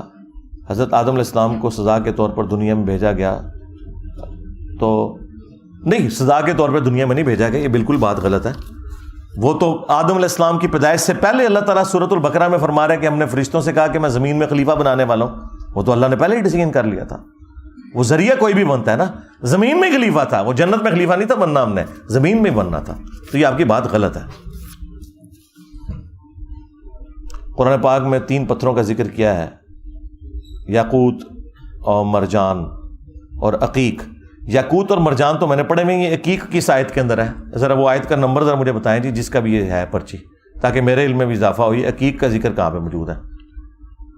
ہاں جی، کس کی یہ پرچی؟ ہاں جی، کہاں ہے عقیق کس آیت میں؟ سنا ہے وہ غلط سنا ہے آپ نے. یاقوت اور مرجان کا ذکر ہے ہاں بس عقیق کا ذکر نہیں ہے. تو باقی اس میں یہ نہیں لکھا کہ یاقوت اور مرجان جو ہیں وہ آپ کو کوئی نفع نقصان دیں گے. جنت کا یاقوت جو ہے نا وہ حجر اسود ہے, جامع ترمذی میں حدیث ہے. اس نے الٹا انسانوں کا اثر لے لیا اور وہ کالا ہو گیا. جامع ترمذی میں حدیث ہے جب اتارا گیا تو دودھ کی طرح سفید تھا, پھر لوگوں کے گناہوں کی وجہ سے. تو اس بیچارے نے کسی کو نفع کیا دینا تھا, خود اس کا نفع ختم ہو گیا. البتہ ایک چیز آئی ہے ترمذی میں کہ وہ قیامت کے دن ایمان والوں کے ایمان کی گواہی دے گا. نفع نہیں دے سکتا کوئی کسی کو, وہ گواہی صرف حجر اسود نے نہیں دینی, دنیا کی ہر وہ جگہ جہاں آپ نماز پڑھتے ہیں وہ بھی گواہی دے گی, آپ کے ہاتھ پاؤں بھی گواہی دیں گے. اسی لیے بخاری مسلم میں آیا کہ حضرت عمر فاروق رضی اللہ تعالیٰ عنہ نے جب حجر اسود کو چوما نا تو کہا کہ تو ایک پتھر ہی تو ہے, نہ کسی کو نفع دے سکتا ہے نہ نقصان. اگر میں رسول اللہ کو نہ دیکھتا کہ وہ تمہیں چوم رہے ہیں تو میں چومتا بھی نہ. تو یہ حقیقت میں جو عقیدہ ہونا چاہیے حجر اسود کے بارے میں وہ حضرت عمر نے دے دیا. یعنی میرے الفاظ میں کہ حجر اسود جیسا ہے ہی کوئی نہیں, تیرے یاقوت مرجان شے ہی کوئی نہیں. ظاہر ہے اگر جنت کا یاقوت کچھ نہیں دے سک رہا تو تھوڑے یاقوت کی شے نے. ٹھیک ہو گیا جی. فضائل ابوبکر پر روشنی ڈالیں, اس موضوع پر بہترین کتاب کون سی ہے؟ آپ سینکڑوں کتابیں پڑھ لیں, ایک طرف ہے میری ویڈیوز دیکھ لیں, ایک طرف ہے سیدنا ابوبکر کے فضائل ویڈیو میری مختلف چینلز کے اوپر اپلوڈ ہوئی ہے, لاکھوں ویورشپ ہر چینل کے اوپر آئی ہوئی ہے, وہ آپ دیکھ لیں. باقی فضائل صحابہ احمد بن حنبل کی ایک کتاب ہے, اردو میں ٹرانسلیٹ ہوئی ہے, وہ آپ کو یہاں سے آدھی قیمت میں مل جائے گی مارکیٹ سے. اس میں تمام صحابہ کرام کے تفصیلی فضائل ذکر ہوئے ہیں, ان میں سیدنا ابوبکر کے فضائل بھی آپ کو مل جائیں گے. میت پر ماتم کرنا, زنجیر کرنا تو نبی علیہ السلام نے منع کیا ہے اور مخالفین کی کتب میں بھی ہے. مولا علی سے روایت موجود ہے تو پھر جواز کیسے ہے؟ بھئی جواز کیسے, میں نے بتا دیا. یہ تو ہم نے ہی آ کے بتایا نا, ان کو تو کوئی پتہ نہیں تھا, یہ تو ہم نے ہی آگے خود بات بتایا نا. جو سنیت کے ٹھیکیدار بنے ہوئے تھے وہ تو بس ایک زبانی کلامی اپنی کتابوں سے باتیں کرتے تھے. ہم نے یہ سارے دلائل رکھے ہیں نا کہ قرآن کی بھی تم تعریف کر رہے ہو, تو سنی تو کسی صورت نہ بولیں. جب سنیوں کے بچے کو یہ رٹایا گیا کہ ویسے کرنی نے اپنے دانت توڑ دیے تھے اور کیلا اترا تھا, تو یہی تو سب سے بڑی دلیل انہوں نے بنائی ہوئی ہے ماتم کرنے کی. ہاں ویسے کرنی دانت توڑے تو جائز, شیعہ چھریاں مارے تو ناجائز. تو کام تو سنیوں نے بھی ڈالا ہوا تھا, یہ ہم نے آگے بتایا کہ جعلی واقعہ ہے جی. کیلا او کیلا, اللہ تو بندو کیلے کا ذکر تو قرآن میں موجود ہے, کیلا تو پہلے کا ہے. شکر ہے گوروں کو اردو نہیں آتی اور تمہیں انگریزی نہیں آتی. کیلا نازل ہوا. لڑکا اور لڑکی کا خاندان کی رضامندی سے نکاح ہوا مگر رخصتی نہیں ہوئی, تو کیا دونوں ازدواجی تعلق قائم کر سکتے ہیں؟ الٹا لٹکا کے دونوں کو مار پڑنی چاہیے اگر کوئی اس طرح کی حرکت کرے. بھائی رخصتی کیوں ہوتی ہے؟ رخصتی ہوتی اس لیے, صحابہ کرام کے خود نبی علیہ السلام کا بھی 3 سال تک نکاح رہا ہے. یہ تماشے لگانے بند کریں. یہ اس طرح کے جو معاملات آپ کرتے ہیں نا, پھر بعد میں ایک دوسرے کو اون بھی نہیں وہ لوگ کر رہے ہوتے. تو اسلام میں کوئی اس کی اجازت نہیں ہے. جی بیوی ہے تو گھر لے آؤ نا یار.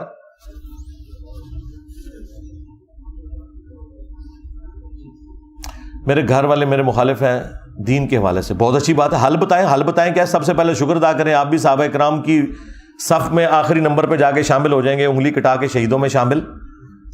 اور دوسرا یہ ہے کہ فرقہ بازوں کو سمجھانے کا طریقہ یوٹیوب پہ میری ویڈیو دیکھ لیں, اور میرا انٹرویو مجلس 50 وہ دیکھ لیں. میں نے جتنی زندگی میں گدڑ سنگیاں سیکھی تھی دعوت کے حوالے سے, وہ اس میں سکھا دی ہیں کہ آپ نے بات کیسے پہنچانی ہے. سورہ طٰہٰ میں ہے کہ اب تم جاؤ فرعون کی طرف, وہ بڑا سرکش ہو گیا. اس کی تفسیر میں ڈاکٹر اسرار صاحب کہتے ہیں کہ موسیٰ فرعون کے پاس جائے گئے, بنی اسرائیل پہ ظلم نہ کریں انہیں اپنے او یار ڈاکٹر اسرار نے نہیں کہا ہوا, قرآن میں لکھا ہوا ہے. خدا کے لیے پاپا جانی نہ بنو. وہ بخاری کی حدیث بیان کرتے ہیں, امام جلال الدین سیوطی فرماتے ہیں, اور حدیث بخاری کی ہوتی ہے.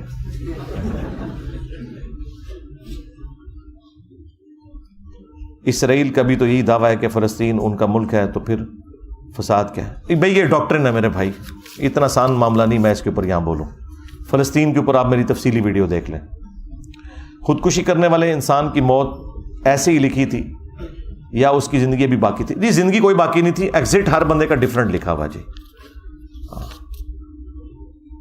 باقی وہ جو گناہ کر رہا ہے اس کا وبال اس نے بھگتنا ہے. ہاں ورنہ تو کل کو آپ یہ کہیں گے قاتل نے جو مقتول کو مار دیا تو اس کی موت اسی طریقے سے لکھی ہوئی تھی, تو کل کو کوئی شخص یہ کہے گا کہ جی قاتل جو ہے وہ اس کو معاف کر دیا جائے، اس کی موت ہی ایسے لکھی ہوئی تھی. نہیں، وہ اللہ تعالیٰ کے احکامات ڈفرنٹ ہیں. اللہ تعالیٰ نے دنیا میں ہر بندے کا ایگزٹ لکھا ہے، وہ کسی بھی طریقے سے ہو، جو مجرم ہے اسے اس جرم کی سزا دی جائے گی. یہ دو چیزوں کو کنفیوز نہ کریں. جو مولوی کہتا ہے قرآن مجید خود پڑھ کر انسان گمراہ ہو جاتا ہے، اس کے پیچھے نماز پڑھی جا سکتی ہے، کیونکہ آپ نے ویڈیو میں کہا کہ ایسا کہنے والا کافر ہے. میں نے یہ کہا تھا جس کا یہ عقیدہ ہو کہ قرآن گمراہ کرتا ہے وہ کافر ہے. میرا خیال ہے جس طریقے سے میں نے سمجھایا نا، آپ اس طریقے سے اس مولوی کو بھی سمجھائیں نا، تو اس کا بھی یہ والا عقیدہ نہیں نکلے گا.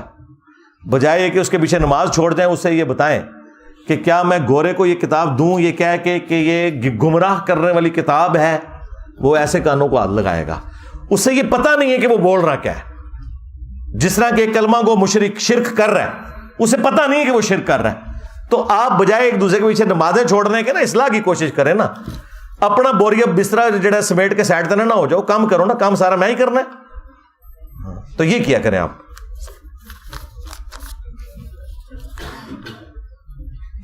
ناف سے گھٹنے تک ستر قرآن و حدیث سے ثابت ہے. جی اجماع ہے اس کے اوپر کہ ناف سے لے کے گھٹنے تک جو ہے وہ ستر کے اندر آتا ہے. بخاری مسلم میں موجود ہے کہ ران جو ہے یہ ستر کے اندر شامل ہے. اور باقی یہ شرمگاہ تو ہے، وہ تو قرآن پاک میں ہے کہ جب حضرت آدم علیہ السلام سے وہ غلطی ہوئی تو ان کے جسم کے کپڑے اتر گئے اور انہوں نے پتوں سے اپنی شرمگاہوں کو چھپایا. تو شرمگاہ کو چھپانے کا ذکر قرآن میں اور بخاری میں ہے کہ ران بھی شرمگاہ میں داخل ہے گھٹنوں تک. تو یہ سارا کچھ موجود ہے. بھئی کہنا کیا چاہ رہے ہو آپ، کیا کرنا چاہ رہے ہو؟ اجماع ہے، اجماع کے بعد دلیل کی ضرورت ہی نہیں ہوتی. جب ہم کسی سے بدلہ نہ لے کر اس کا معاملہ اللہ کے سپرد کرتے ہیں تو کیا یہ معافی ہوگی؟ وہ آپ نے ڈیسائیڈ کرنا ہے. اگر آپ یہ کہہ رہے ہیں میں اللہ پر چھوڑ رہا ہوں کہ اللہ بدلہ لے، تو معافی تو ظاہر نہیں ہوئی اس کی، وہ پھر اللہ تعالیٰ بدلہ لے گا. ہاں آخرت میں آپ معاف کرنا چاہیں وہ آپ کی مرضی. معافی نہیں اس طرح ہوتی. کیا ہمیں اس شخص سے نکاح کرنا چاہیے جو آپ کو پسند ہو یا اس سے جس کو آپ پسند ہیں؟ واہ جی، دونوں سے نہیں کرنا چاہیے. ہاں دونوں ایک دوسرے کو پسند ہوں تو پھر کریں. ولیوں کا ذکر سورہ فاتحہ میں ملتا ہے، بالکل ملتا ہے، لیکن وہ یہ والے ولی تو نہیں ہے نا جنہوں نے نچ کے مرشد بنایا تھا. ہاں کسی کنجر کا ذکر تو نہیں ملتا قرآن کے اندر کہ وہ ولی اللہ ہے. ہاں یا مادھو لال حسین جو ایک ہندو لڑکے کے اوپر عاشق ہو گیا تھا. ہاں ہومو سیکچولیٹی کرنے والے اولیاء اللہ کا ذکر تو قرآن میں موجود نہیں ہے. نہ سمجھ دو، ہاں ذکر کر دو قرآن کے اولیاء کا اور لے آندے اپنے بابے ہو. بھائی قرآن کے اولیاء تو ہیں جن کو قرآن جانتا ہے. قرآن کو تو ان کا تو نہیں پتا جو بعد میں آیا ہے انہوں نے کام ڈالا ہے. قرآن اولیاء اللہ کسے کہہ رہا ہے؟ انبیاء کرام کے جانثار اہل البیت کو، ان کے صحابہ کو، اور اس کے بعد صحیح العقیدہ لوگوں کو، نہ کہ یہ جو نچ کے مرشد بناتے رہے. وہ تحریریں جن پر اللہ اور نبی الاسلام کا نام لکھا ہو ان کو ردی میں دینا کیسا ہے؟ یہ آپ کی کوئی ذمہ داری نہیں میرے بھائی. ان چکروں سے باہر نکلیں، بس وہ ردی والے جانے، ان کا معاملہ جانا ہے. یہ گورنمنٹ کا کام ہے نا کہ یہ ان معاملات کو سیٹل کرنا چاہیے. اس کے اوپر بھی میری تفصیلی ویڈیو ہے، قرآن کے پرانے اوراق کو کیسے تلف کرنا ہے. وہ ایک سینسٹیو چیز ہے. باقی تو آپ کے جو حروف تہجی ہیں ہر چیز کے، وہ بھی اسلامک لٹریچر ہی بن جاتا ہے. اس کا تو کوئی اینڈ نہیں ہوگا. تو بہتر یہ ہے کہ بینرز یا اشتہارات ایسے لگانا جو پھٹ کے نیچے گر جائیں، یہ ہونا ہی نہیں چاہیے. یہ حکومت کے لیول کے کام ہے. آپ کی کوئی ذمہ داری نہیں. کہیں پہ کوئی ٹکڑا گرا پڑا تو آپ نے اٹھا کے اسے اوپر رکھنا ہے، یہ آپ کی ذمہ داری نہیں ہے. جس نے پھینکا وہ جانے. باقی جو آپ ردی میں دیتے ہیں بس آپ بری الذمہ ہو گئے. اس کے بعد ردی والا جانے اور اس کا کام جانے. اگر کسی کا شوہر زندگی میں کچھ پراپرٹی دے جائے اور اچانک ایکسیڈنٹ میں فوت ہو جائے تو کیا اس کی بیوی اور شادی کر لے اور اس سے پہلے شوہر والے حصے میں حقدار ہے؟ ہاں تو وہ اس سے تو اس کو 1/8 حصہ ملنا ہے نا، جو ملنا ہے وہ تو اس کی وہ مالکن ہے نا. دوسری شادی کرنے کا یہ مطلب تو نہیں ہے کہ اسے جو حصہ ملا ہوا ہے. ہاں اگر پہلے شوہر نے طلاق دے دی تھی پھر آپ کا کوئی رشتہ نہیں رہا. اگر وہ آپ اس کی بیوہ ہیں تو آپ کو وہ قرآن نے آپ کو حق دیا، وہ آپ کو حصہ ملنا ہے. ادب کے بغیر علم کی کیا حیثیت ہے؟ ادب کے بغیر ہی تو علم کامل ہوا ہوا ہے. دیکھ لیں بریلوی جو ہے وہ دیوبندیوں کے بزرگوں کو وہ لانتے بھیجتے ہیں. یعنی اتنے بے ادب ہیں بریلوی کہ دیوبندیوں کے بزرگوں کو گالیاں نکالتے ہیں. نہیں بڑے با ادب ہیں، وہ اپنوں کے لیے ہے نا بھائی. اور دیوبندی دیکھ لیں کتنے بے ادب ہیں کہ وہ احمد رضا بریلوی ان کی جماعت کو شیطانی لشکر کہتے ہیں، اور کوئی چھوٹا بچہ نہیں، ان کے بڑے، اور بریلویوں کے بڑے نے ان کو واجب القتل قرار دیا ہے. تو واقعی دونوں ادب سے آ رہی ہیں. یہ ہے اس کا جواب. اور اگر آپ اس ادب کی بات کر رہے ہیں جو قرآن و سنت میں وارد ہوا ہے کہ جو واقعی ادب کے قابل ہیں ان کا ادب کیا جائے، اور جو گستاخ ہیں، مشرک ہیں، ان کی اصلاح کی کوشش کرنی چاہیے. باقی ہم سے زیادہ کوئی اللہ کے فضل سے ادب نہیں کرتا. میرے علاوہ پلانٹ ارتھ پہ کوئی نان بریلوی نہیں ہے جو احمد بریلوی کو اعلیٰ حضرت کہتا ہو. وہابی تو کالا حضرت کہتے ہیں اسے. ہاں، اشرف علی تھانوی کو کہتے ہیں مریض الامت، وہ دیوبندی کہتے ہیں کیم الامت، یہ کہتے ہیں مریض الامت. تو میں تو کہتا ہوں مولانا اشرف علی تھانوی صاحب. اگرچہ میں یہ بتاتا ہوں کہ اس نے اپنے نام کے کلمے کو انڈورس کیا، لیکن دیکھ لیں میرا کتنا حوصلہ ہے، میں نام بڑے احترام سے لیتا ہوں. آپ نے کافی دفعہ بریلوی اسرائیل کو دعوت دی ہے کہ وہ آپ سے آ کے بات کیوں نہیں کرتے. جی میں نے کوئی دعوت نہیں دی ہے، یہ میرے اوپر جھوٹا الزام نہ لگائیں. وہ کہتے ہیں کہ ہمارے مولویوں کے سامنے بیٹھو. میں نے نہیں انہیں کہا کہ میرے سامنے آ کے بیٹھو. میں نے کیوں بیٹھنا ہے؟ میں نے کسی کا، یہ اکثر لوگ آگے سوال کر رہے ہیں انجینئر صاحب کہہ رہے ہیں جی میرے ساتھ بٹھا دو، اور میں نے نہیں کہا، خدا کے لیے ریبٹل کے طور پہ ہے. وہ کہتے ہیں ہماروں کے ساتھ بیٹھے. تو میں نے کہا تھا پھر بڑوں کو لانچ کرو، اور وہ بھی اپنے اسٹوڈنٹس کا منہ بند کرنے کے لیے اور مخالفین کا منہ بند کرنے کے لیے. میں نے کبھی کسی کو نہیں کہا کہ یہاں آئے اور آ کے میرے ساتھ مناظرہ کرے. میں نے کیوں کرنا ہے یار؟ میں نے نواز رفیع الدین سے شروع کی ہے، لوگ میری طرف حیرت سے دیکھتے ہیں.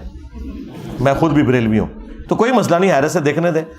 اور بس انتظار کریں، جس دن 11ویں پکے گی نا اس مسجد میں، اس دن آپ نے 11ویں والے کی کتاب لے کے جانا ہے. کہنا دیکھیں میں 11ویں کھانے آپ کے ساتھ بیٹھا ہوں، اب 11ویں جو کھائی ہے اس کو حلال کریں گے. 11ویں والے نے جو طریقہ نماز کا لکھا ہے رفع الدین کے ساتھ، بخاری مسلم والا، اس کے مطابق نماز پڑھ کے ابھی پتہ چل جائے گا کہ کون سا روحانی طور پر حلالی 11ویں کے ماننے والا ہے اور کون سا غیر حلالی ماننے والا ہے. ان کی لینگویج میں بات کر رہا ہوں، روحانی طور پہ. میں وہ آؤٹ آف ویڈ لاک کی بات نہیں کر رہا. اسلام نے عورت کو کس طرح کے پردے کا ہے؟ چہرے کا پردہ ہے جی. حجاب لکھیں اور انجینئر محمد علی مرزا میری تفصیلی ویڈیو کھل جائے گی. اسلام میں صرف سیکس کے حصول کے لیے شادی کی جا سکتی ہے، یا لونڈی کانسیپٹ تو ختم ہو چکا ہے؟ لونڈیاں تو جان چھڑاؤ، عمران دی فکر کرو. اور باقی یہ رہ گیا جو جی اپنی پاک دامنی کے لیے شادی کی جائے گی. بخاری مسلم میں موجود ہے، نبی اسلام نے فرمایا کہ نوجوانوں کے گروہ اگر تم میں کسی میں استطاعت ہے تو وہ نکاح کرے. نکاح کرنا نگاہوں کو نیچا کرتا ہے اور تمہاری شرمگاہ کی حفاظت کا ذریعہ ہے. تو یہ ایک ذریعہ ہے، بالکل اس کے لیے کیا جائے. اور باقی پرائمری مقصد اللہ تعالیٰ نے اس کے ساتھ اولاد کا ایک سلسلہ جوڑا ہوا ہے. ٹیک لگا کر ٹانگ کے اوپر ٹانگ رکھ سکتے ہیں جی، کوئی ممانعت نہیں. اس کے اوپر آپ میری ایک تفصیلی ویڈیو دیکھیں، پیٹ کے بل لیٹنا، اس میں نے یہ جو سارے معاملات ہیں چھوٹے چھوٹے ساتھ اس کے ڈسکس کیے ہوئے ہیں. نفلی روزے کا کیا کفارہ ہے؟ کوئی کفارہ نہیں ہے. بخاری مسلم موجود ہے. امہات المومنین کہتی ہیں کہ نبی علیہ السلام صبح کے وقت گھر تشریف لاتے، پوچھتے ناشتے کے لیے کوئی چیز ہے، اگر کوئی مل جاتی تو آپ افطار کر لیتے، اور افطار کرتے بغیر سحری کے رکھا ہوا روزہ. افطار عربی میں بریک فاسٹ، اس لیے آپ بریک فاسٹ اسے کہتے ہیں. اور اگر پتہ چلتا کچھ نہیں ہے تو آپ فرماتے ہیں آج پھر ہم روزے سے ہیں. تو یہ ایک تو نبی علیہ السلام کے گھر کی جو ایک فقر کا لیول تھا وہ بھی پتہ چلا. دوسرا یہ بھی پتہ چلا کہ یہ آپ کی مرضی ہے کہ آپ روزہ رکھیں نہ رکھیں، توڑ دیں، کفارہ کوئی نہیں. یہ حنفیوں کا مسئلہ بالکل جعلی ہے کہ نفلی روزہ اگر توڑ دیا تو آپ کو ایک روزہ رکھنا پڑے گا. جو چیز خود ہی نفلی ہے اس کا کفارہ کہاں سے ہوگا؟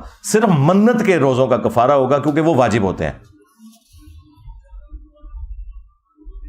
جو امیر کوفہ ولید کے دور میں جادوگر تھا، وہ واقعتاً جادو سے معجزے دکھاتا تھا. نہیں، جادو سے کوئی معجزہ نہیں دکھایا جاتا، وہ نظر کا دھوکہ ہوتا ہے. قرآن میں ہے کہ رسیاں سانپ نظر آئیں لیکن وہ سانپ ہے نہیں تھی، کیونکہ سورہ الحج میں ہے کہ کوئی ایک مکھی بھی نہیں بنا سکتا. تو وہ بنا کچھ نہیں تھا، صرف نظروں کا دھوکہ تھا، بس اس سے زیادہ کچھ نہیں تھا. کیا شیطان کی پوجا کی کوئی اصلیت ہے؟ یہ کہانی ہے. نہیں، یہ پورا ایک مذہب ہے سیٹنزم. یوٹیوب پہ جا کے لکھیں، اس کے ماننے والے عراق میں موجود ہیں. اور انڈائریکٹلی تو پاکستان میں بھی کئی شیطان کے پجاری موجود ہیں جو یہ جادوگر ہیں، اور جو شیطان کے ایجنٹ جمعے والے دن آپ کو ممبروں پہ نظر آتے ہیں. اگر یہ کہہ رہے ہیں میں علماء کی توہین کر رہا ہوں تو بریلویوں سے پوچھیں کہ یہ جو دیوبندی علماء انسانی شکل میں خطبوں میں آپ کو غلط کہہ رہے ہو، کہیں گے یہ شیطان ہے. اور دیوبندیوں سے پوچھنے کی ضرورت نہیں، انہوں نے المہند میں لکھا ہے احمد صاحب بریلوی اور ان کی پوری جماعت ایک شیطانی لشکر ہے. اچھا یہی بات ہے جب میں کرتا ہوں کہتے ہیں انجینئر صاحب کی زبان صحیح نہیں ہے. سرکار آپ کے بزرگوں سے سیکھا ہے، بس 99 قتل تسی کیتے سر، میں سینچری مکمل کرتی ہے. تسی دوسرے نو مارے ہویا سی.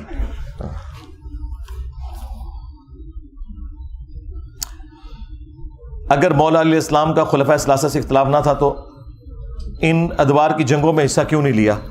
خلفۂ ثلاثہ نے خود جنگیں لڑی ہیں اپنے ادوار کے اندر؟ نہیں، سوائے شروع میں جو ایک چھوٹا موٹا فتنہ آیا. کیوں؟ اس لیے کہ وہ اس وقت مین مجلس شورا کے اندر تھے. کیا حضرت عمر نے کوئی اپنے دور خلافت میں جنگ لڑی ہے؟ نہیں لڑی، اس لیے کہ وہ خلیفۃ المسلمین تھے. ایون وہ تو جا رہے تھے قادسیہ کے لیے، حضرت علی نے روکا کہ آپ اگر شہید ہو جاتے ہیں تو مسلمانوں کا شرازہ بکھر جائے گا. اور یہ نہج البلاغہ میں باقاعدہ خطبہ موجود ہے. تو جو مجلس شورا کے لوگ تھے ان کی پوری زندگیاں جنگوں سے عبارت تھیں.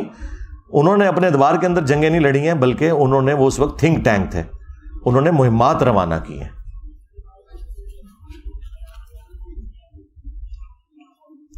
یہ اخلاق کی کون سی قسم ہے کہ آپ نے ایک انٹرویو میں کہا کہ پاکستان میں اتنے پاگل کتے نہیں ہیں جن کو کمیٹی والے مار دیتے ہیں، اتنے شیخ الحدیث پاکستان میں پائے جاتے ہیں. پہلی تو بات یہ ہے کہ اگر اس جملے کو آپ آؤٹ آف کانٹیکسٹ کاٹ کے دیکھیں تو آپ کی بات بالکل درست ہے. اور میں نے جب بعد میں وہ ویڈیو سنی نا، جب ہم نے اپنے آفیشیل چینل سے اسے اپلوڈ کیا تو میں نے جملہ بیچ میں سے کاٹ دیا تھا.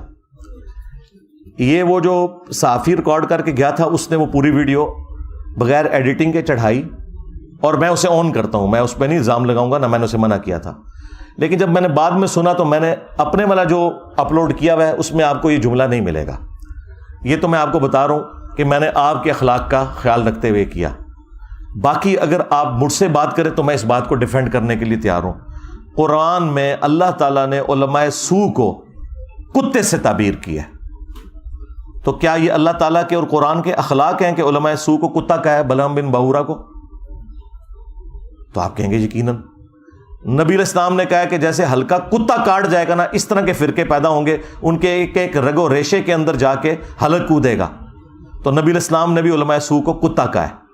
تو سرکار انجینئر اللہ رسول کا ماننے والا ہے، طارق جمیلی یا غامدی کا ماننے والا نہیں جو اپنی مرضی سے اخلاقیات آپ کو سکھاتے ہیں، اور خود یہ ایک دوسرے کے علماء کو یہی کچھ کہتے ہیں.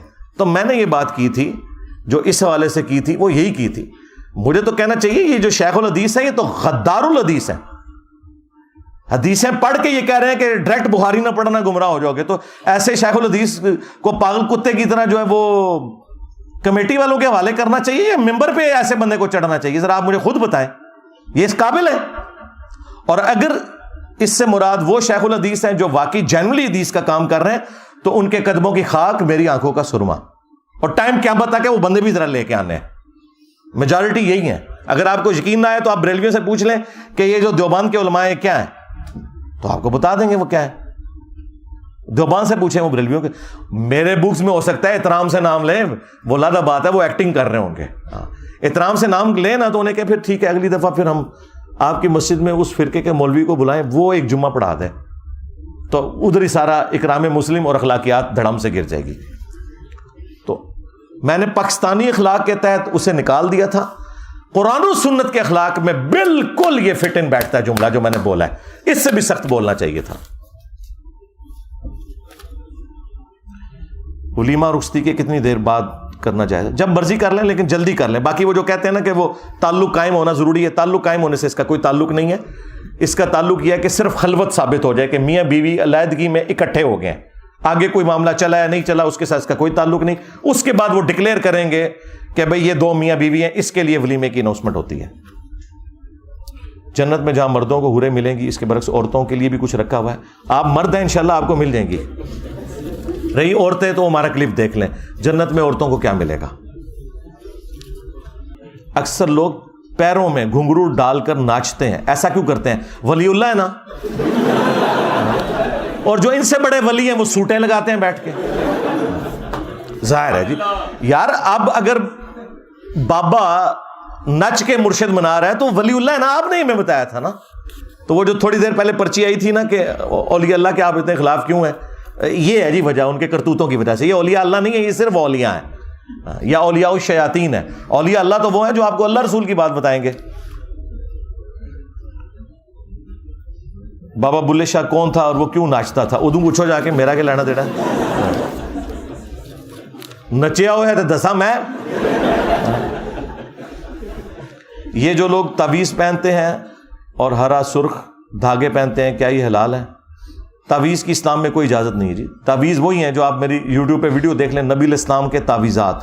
آخری 3 صورتیں صبح و شام پڑھ کے اپنے اوپر دم کرنا ہے, رات کو سونے سے پہلے دم کرنا ہے, یہ ثابت ہے بخاری میں, مسلم میں, ابو داؤد میں, ترمذی میں.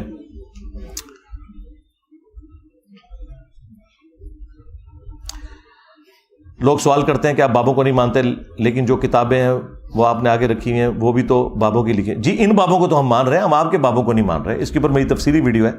پچھلے دنوں بھی جو حنیف قریشی صاحب نے محرم الحرام کے مہینے میں باب تشیع کوئی نہیں, جب بلال قطب نے بولا تھا تو میں نے اس کا جواب دیا تھا. اس پہ میرا آپ یوٹیوب پہ جا کے لکھیں انجینئر کے بابے کون, تو اس طرح تو نہ کریں, ان کے پیچھے تو نہ جا کے چھپیں.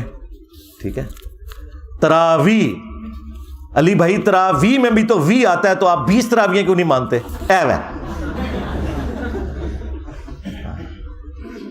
علی بھائی حضرت عثمان غنی بھی بنو امیہ سے ہیں اور عمر بن عبدالعزیز, تو آپ بنو امیہ کو برا کیوں کہتے ہیں؟ تو مڑ کے 2 بندے ہی نظر آئے نا, باقی جڑے کرتوت کر کے گئے نا, ہم تو ان کی بات کر رہے ہیں, حضرت عثمان اور عمر بن عبدالعزیز کی بات تو نہیں کر رہے. تو ہم ان بابوں کو کہہ رہے ہیں جو کتابوں کے غدار ہیں, جن کے لیے میں نے ایک ٹرم ڈیوائز کی ہے کہ ہم ان بابوں کو مانتے ہیں جو کتابوں کو مانتے ہیں, جو کتابوں کے دشمن ہیں, جو کہتے ہیں علمو بس کریو یار. تو جب وہ کتابوں کے دشمن ہے تو عزت تو بابوں کی کتابوں کی وجہ سے ہونی تھی. جب وہ کتابوں کے دشمن ہو جائیں, قرآن و سنت کے دشمن ہو جائیں, تو ان کے لیے پھر یا تو یہ ہے کہ انہیں اپنے بڑے بابوں کے پاس پہنچا دیا جائے آخرت میں, یا کوئی ویٹیکن سٹی بنا کے اس میں قید کر دیا جائے. آپ نے ایک ویڈیو میں بولا تھا شراب پینا حرام ہے لیکن شراب ناپاک نہیں. ہاں جی, وہ شراب اس اعتبار سے ناپاک نہیں کہ کپڑوں پر لگ جائے. تو جو یہ کہہ رہے ہیں ناپاک ہے, دلیل اس نے پیش کرنی ہے. بہتا ہوا لہو بھی پینا حرام ہے, کپڑوں کو لگ جائے تو پاک ہے. اس کے اوپر آپ تفصیلی ویڈیو میری دیکھ لیں, ہومیوپیتھک ادویات کے اوپر میں نے تفصیل سے بولا ہے. دلیل اس نے پیش کرنی ہے جس نے کہنا ہے کہ یہ کپڑوں کو ناپاک کرتی ہے. پینا حرام وہ ثابت ہے, کپڑوں کو لگنے سے یہ سب کا اتفاق ہے کہ نہیں, اسی لیے سارے پرفیوم استعمال کر رہے ہیں. مولوی تو پوری شیشی خالی کر کے آمدہ جائے. اسلام اور سرمایہ داری کی روح بالکل مختلف ہے. دیکھیں اسلام تو نہ سوشلزم کو سپورٹ کرتا ہے 100%, نہ کیپٹلزم کو, درمیان میں. پچھلے دنوں بھی میری جو ڈاکٹر تیمور صاحب کے ساتھ پوڈ کاسٹ ریکارڈ ہوئی ہے وہ بھی آپ دیکھ لیں. اسلامی بینکنگ تو جائز ہے, بینکنگ اسلامک ہو تو بالکل درست ہے.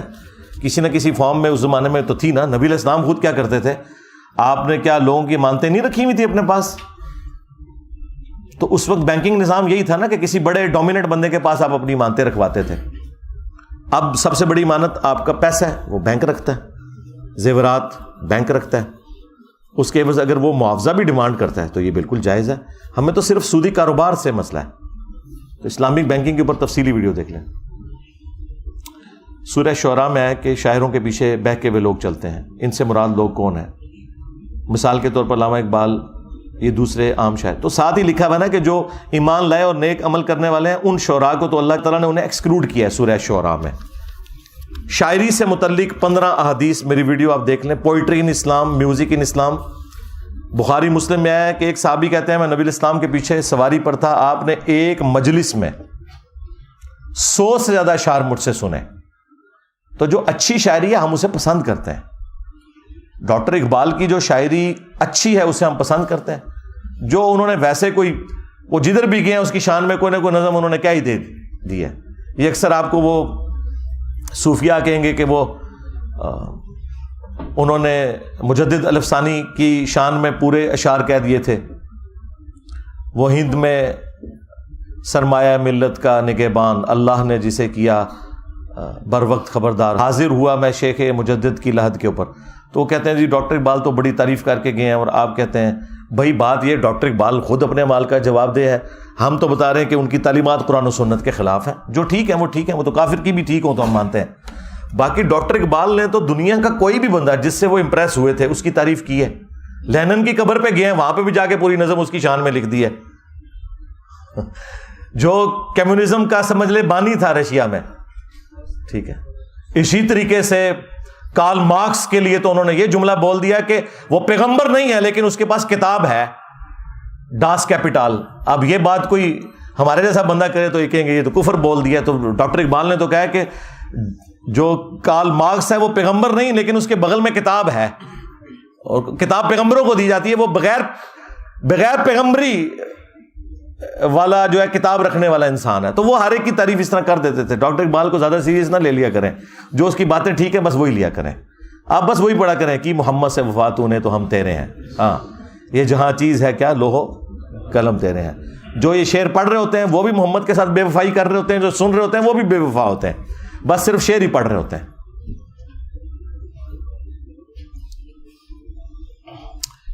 کیا اس دور میں نماز ٹراؤزر شرٹ کے ساتھ ہو سکتی؟ شرٹ پر کوئی جانور کا نشان ہو؟ جی ہو جائے گی. ٹی شرٹ میں نماز پڑھنا میری ویڈیو دیکھ لیں. جانور کے چھوٹے موٹے جو نشانات ہیں, ایسے کوئی فرق نہیں پڑتا. وہ آپ نے کوئی تعظیم کے طور پہ عبادت کے لیے تو نہیں لگائے ہوئے, مونوگرامز ہیں, کوئی مسئلہ نہیں. اگر زور اثر جمع کیے ہوں بغیر خوف کے اور اثر کی نماز ٹائم پر پڑھی, جماعت بھی مل گئی, تو پہلے اثر پڑھیں گے. یہ تو پہلے میں جواب دے چکا ہوں. ترتیب آپ نے قائم رکھنی ہے. نماز پڑھتے وقت اگر آگے سے کوئی گزر جائے تو نماز ٹوٹ جائے گی؟ نماز نہیں ٹوٹے گی, اس سے آپ نے لڑنا ہے. بخاری مسلم میں ہے کہ وہ شیطان ہے, اسے روکو, اگر نہ رکے تو لڑو. نمازی کے آگے سے گزرنا, میری تفصیلی ویڈیو دیکھ لیں. جو واقعہ کربلا ہوا, کیا اس میں صحابہ کرام کی اولادیں تھیں؟ حضرت ابوبکر, عمر, عثمان و علی. جی حضرت علی کی اولادیں تو شہید ہوئی ہیں, باقی 3 خلفاء کی اولادیں نہیں تھی. سعد ابن ابی وقاص کا بیٹا تھا, عمر ابن سعد, اور باقی لوگ تھے. تو اس میں ان صحابہ کا تو کوئی قصور نہیں ہے. حضرت نوح کا بیٹا کافر نکل آئے تو حضرت نوح علیہ السلام کا تو قصور نہیں ہے. میرے کچھ جاننے والے الہاد کی طرف چلے گئے. وہ سوال پوچھتے ہیں کہ خدا نے جب ہماری مرضی سے ہمیں اس دنیا میں نہیں بھیجا تو ہم اس کی رضا کے مطابق خود کو امتحان میں کیوں ڈالیں؟ ٹھیک ہے, تو انہیں جہنم میں جانے دیں, سیدھی سی بات ہے. انہیں آپ مثال سے سمجھائیں جو میں نے اکثر دی ہے. اگر کوئی شخص آپ کی مرضی کے بغیر آپ کو سمندر میں یا دریا میں دھکا دے دے تو آپ یہ کہیں گے کہ چونکہ مجھ سے نہیں پوچھا لہذا میں ڈوب جاؤں گا, تو ڈوبو, مرو.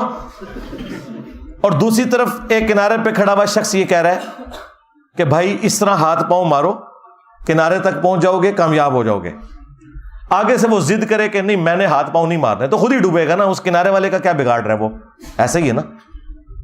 لیکن اگر وہ اس کی بات مان لے گا, کنارے پہ لگ جائے گا, پھر دیکھ لے کہ کس نے دھکا دیا, تو انشاءاللہ جب جنت میں جائیں گے تو اللہ سے پوچھ لیں گے.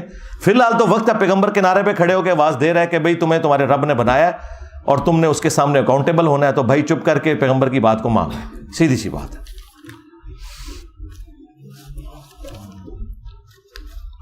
جس چیز کا ہم استخارہ کرتے ہیں اس کا اللہ کی طرف سے کوئی اشارہ وغیرہ ملتا ہے؟ کوئی اشارہ نہیں ہوتا, بس اللہ تعالیٰ اس کام کو آسان کر دے گا یا مشکل کر دے گا.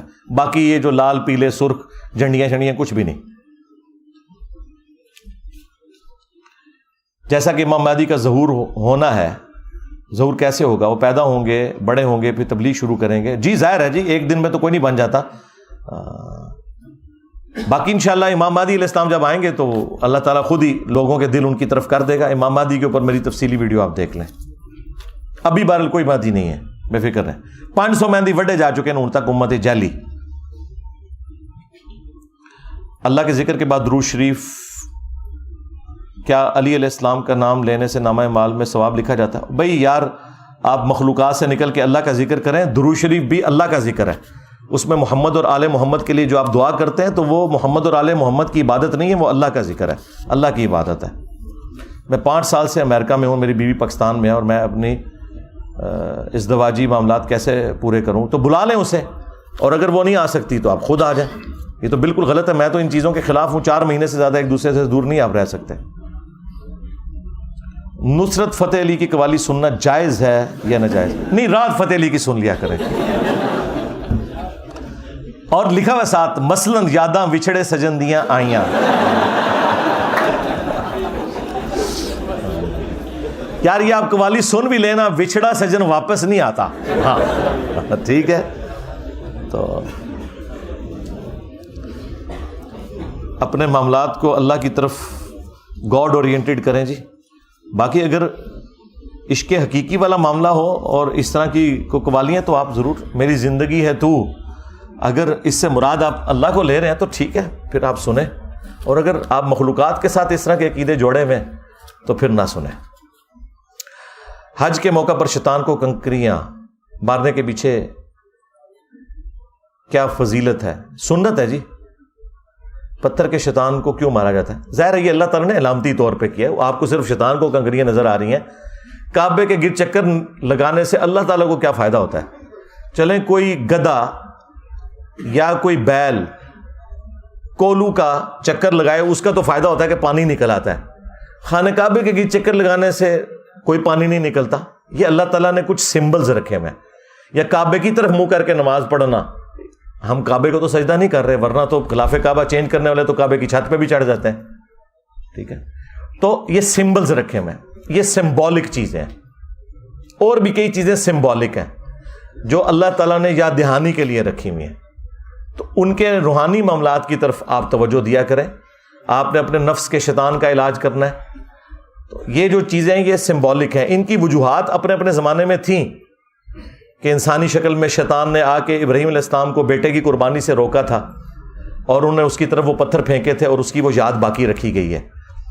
اس طریقے سے طواف کعبہ کا جو چکر پہلے 3 ہوتے ہیں جو احرام کی حالت میں لگائے جاتے ہیں، نارمل کپڑوں والے چکر نہیں، وہ تو نارمل لگانے ہیں آپ نے. جو احرام والے ہیں وہ آپ نے رمل کرنا ہے، اکڑ کے چلنا ہے. وہ بخاری میں آیا اس لیے تھا کہ وہ مشرکین عرب سمجھتے تھے مدینہ جو ہے بیماریوں کی سرزمین ہے اور مسلمان جو ہے وہ لاغر ہو چکے ہوں گے. تو نبی اسلام نے پھر حکم دیا کہ تم نے اکڑ کے چلنا ہے تاکہ پتہ چلے کہ ہم صحت مند ہیں. لیکن آج تک وہ سنت باقی ہے. اس طرح صفا اور مروہ کے درمیان جو صحیح میں ایک پورشن آتا ہے جو آپ نے بھاگ کے کرنا ہے، وہ اس لیے کہ وہ ایک پورشن تھا جہاں سے اماں ہاجر جو تھیں، ہاجرہ لفظ غلط ہے، یہ ہاجر ہے، ان کو اسماعیل علیہ السلام نظر نہیں آ رہے ہوتے تھے، تو وہ اتنے حصے میں تیزی سے گزرتی تھیں ایک پہاڑی سے دوسری پہاڑی کی طرف تاکہ بچے کی طرف بھی نظر رکھیں، اور وہ پریشان بھی تھی پانی کی تلاش میں. تو نبی علیہ السلام بھی اس جگہ کے اوپر دوڑے تھے اس سنت کو پورا کرنے کے لیے. اب تو وہ بالکل فلیٹ ہے، بلکہ اب تو وہ ایئر کنڈیشن پورشن ہے، لیکن ہم اس سنت کو پھر بھی عمل کرتے ہیں. اور وہ سنت بھی صرف مردوں کے لیے. وہ بھی مسند امام شافعی میں موجود ہے کہ عبداللہ بن عمر کہتے ہیں کہ جو طواف کعبہ کا رمل ہے، اکڑ کے چلنا اور سعی میں دوڑنا، وہ 2 پوائنٹس کے درمیان، یہ صرف مردوں کے لیے، عورتوں کے لیے نہیں ہے. ہاں اگرچہ وہ عورت ہی تھیں لیکن وہ اکیلی تھی نا، ان کی بے پردگی تو نہیں ہو رہی تھی نا. اب اگر عورتیں اس طرح بھاگیں گی مردوں کے سامنے تو بے پردگی ہوگی، اس لیے نبی علیہ السلام نے صرف مردوں کے لیے اسے سنت ٹھہرایا ہے، عورتوں کے لیے وہ نہیں ہے. وہ بعض لوگ کہتے ہیں نا کہ یہ کہاں لکھا ہوا ہے جی، یہ تو اجماع سے ثابت ہے. تو ہم نے کہا تھا اجماع سے بھی ثابت ہے، اجماع کو تو ہم بھی مانتے ہیں، لیکن حدیثیں بھی موجود ہیں. اور جب امت میں کوئی دوسری رائے نہ ہو تو اجماع سے بڑی کوئی دلیل ہی نہیں ہے. امام شافعی تو کہتے ہیں کوئی صحیح حدیث بھی ملے نا تو میں اجماع کو فالو کروں گا، کیونکہ وہ حدیث منسوخ ہی ہوگی. عین ممکن ہے کہ وہ پہلے کا حکم ہو. مثلا آپ کو کوئی حدیث لا کے دکھاتا ہے جی مسلم شریف میں لکھا ہے کہ نبی علیہ السلام نے آگ پہ پکی ہوئی چیز کھائی اور اس کے بعد دوبارہ وضو کیا، تو امت تو یہ کام نہیں کرتی، صرف کلی کر لیتی ہے. تو اجماع امت کے خلاف ہے یہ حدیث، اس لیے کہ حدیث پہلے تھی. اگلے ہی چیپٹر امام مسلم نے جو اس میں حدیث لے کے آئے کہ نبی علیہ السلام نے پھر فتح مکہ کے موقع پر ایک وضو سے کئی نمازیں پڑھی اور اس دوران آگ پہ پکی ہوئی چیز کھائی اور وضو دوبارہ نہیں کیا. صحابہ نے پوچھا تو آپ نے فرمایا کہ اب وہ حکم ختم ہو چکا، اب وضو نہیں ٹوٹے گا آگ پہ پکی ہوئی چیز کھا کے. یہ حدیثیں آپ کو نہ بھی پتا ہوں تب بھی اجماع امت حفاظت کر رہا ہے. تو اجماع امت خود سب سے بڑی دلیل ہے اس حوالے سے. لو جی تھوڑا پورا تھدا میں مکا چھڑیا جائے، دیکھ لو الحمدللہ. کوئی ایک پرچی ایسی نہیں ہے جو آگے آئی ہو اور میں نے اسے پڑھ کے جواب نہ دیا ہو. الحمدللہ ساروں کی پرچیوں کا جواب دے دیا. اللہم انی اسألک بانک انت اللہ لا الہ الا انت الاحد الصمد الذی لم یلد ولم یولد ولم یکن لہ کفوا احد وإلہکم الہ واحد لا الہ الا هو الرحمن الرحیم الف لام میم اللہ لا الہ الا هو الحی القیوم اللہم صلی علی محمد وعلی آل محمد اللہم ربنا آتنا فی الدنیا حسنہ وفي الآخرة حسنة وقنا عذاب النار ربنا آتنا من لدنك رحمة وهيئ لنا من أمرنا رشدا لا إله إلا أنت سبحانك إني كنت من الظالمين اللهم ربنا آتنا في الدنيا حسنة وفي الآخرة حسنة وقنا عذاب النار اللهم اغفر لحينا وميتنا وشاهدنا وغائبنا وصغيرنا وكبيرنا وذكرنا وأنثانا اللهم من أحييته منا فأحيه على الإسلام ومن توفيته منا فتوفه على الإيمان ربنا هب لنا من أزواجنا وذرياتنا قرة أعين وجعلنا للمتقين إماما رب ارحمهما كما ربياني صغيرا۔ اے اللہ ہمارے ماں باپ کی، ہمارے بیوی بچوں کی، ہمارے رشتہ داروں کی، پوری دنیا کے مسلمانوں کی تمام دینی دنیاوی جسمانی روحانی ظاہری باطنی پریشانیاں تکلیف مصیبتیں دکھ درد بیماریاں دشواریاں دور فرما۔ جن جن بھلائیوں کا سوال تیرے محبوب صلی اللہ علیہ وآلہ وسلم نے تجھ سے کیا تمام مسلمانوں کے حق میں قبول و منظور فرما۔ جن جن چیزوں کے شر سے تیرے محبوب صلی اللہ علیہ وآلہ وسلم نے تیری پناہ طلب کی ہم تمام مسلمانوں کو ان چیزوں کے شر سے اپنی پناہ عطا فرما، خصوص بالخصوص کشمیر، انڈیا، فلسطین، چائنا، یمن، عراق، شام، افغانستان، پاکستان میں جہاں کہیں مسلمان کس پرسی کی زندگی گزار رہے ہیں، غیب سے ان کی عزت آبرو جان و مال کی حفاظت فرما۔ حاضرین کے جو چھوٹے بڑے رشتہ دار فوت ہو چکے ان کی مغفرت فرما۔ حاضرین میں سے جو بیمار ہیں یا ان کے رشتہ دار بیمار ہیں انہیں شفاء کلی عطا فرما اور نیک دلی جائز دعاؤں کو قبول و منظور فرما۔ اے اللہ ہمارے ملک پاکستان کی خیر فرما، اندرونی اور بیرونی خطرات سے محفوظ فرما، پورے عالم اسلام کی خیر فرما۔ سبحان ربک رب العزت عما یصفون وسلام علی المرسلین والحمد للہ رب العالمین وصلی اللہ علی النبی الکریم وعلی آلہ وصحابہ اجمعین الی یوم الدین۔ اچھا اب اپنی ریکارڈ۔ اللہم انی اسألک بانک انت اللہ لا الہ الا انت الاحد الصمد الذی لم یلد ولم یولد ولم یکن لہ کفوا احد وإلہکم الہ واحد لا الہ الا هو الرحمن الرحیم الف لام میم اللہ لا الہ الا هو الحی القیوم اللہم صلی علی محمد وعلی آل محمد اللہم ربنا آتنا فی الدنیا حسنہ وفی الآخرة حسنة وقنا عذاب النار ربنا آتنا من لدنك رحمة وهيئ لنا من أمرنا رشدا لا الہ الا انت سبحانک انی کنت من الظالمین اللہم ربنا آتنا فی الدنیا حسنة وفی الآخرة حسنة وقنا عذاب النار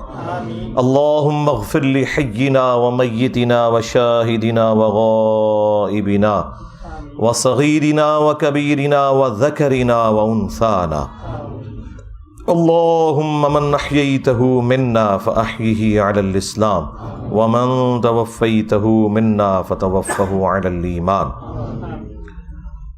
ربنا هب لنا من ازواجنا وذرياتنا قرة اعین وجعلنا للمتقین اماما رب ارحمهما كما ربياني صغيرا۔ اے اللہ ہمارے ماں باپ کی، ہمارے بیوی بچوں کی، ہمارے رشتہ داروں کی، پوری دنیا کے مسلمانوں کی تمام دینی دنیاوی جسمانی روحانی ظاہری باطنی پریشانیاں تکلیف مصیبتیں دکھ درد بیماریاں دشواریاں دور فرما۔ جن جن بھلائیوں کا سوال تیرے محبوب صلی اللہ علیہ وآلہ وسلم نے تجھ سے کیا تمام مسلمانوں کے حق میں قبول و منظور فرما۔ جن جن چیزوں کے شر سے تیرے محبوب صلی اللہ علیہ وآلہ وسلم نے تیری پناہ طلب کی ہم تمام مسلمانوں کو ان چیزوں کے شر سے اپنی پناہ عطا فرما، خصوص بالخصوص کشمیر، انڈیا، فلسطین، چائنا، یمن، عراق، شام، افغانستان، پاکستان میں جہاں کہیں مسلمان کس پرسی کی زندگی گزار رہے ہیں، غیب سے ان کی عزت آبرو جان و مال کی حفاظت فرما۔ حاضرین کے جو چھوٹے بڑے رشتہ دار فوت ہو چکے ان کی مغفرت فرما۔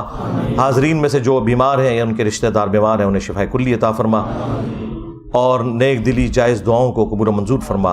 اے اللہ ہمارے ملک پاکستان کی خیر فرما، اندرونی اور بیرونی خطرات سے محفوظ فرما، پورے عالم اسلام کی خیر فرما۔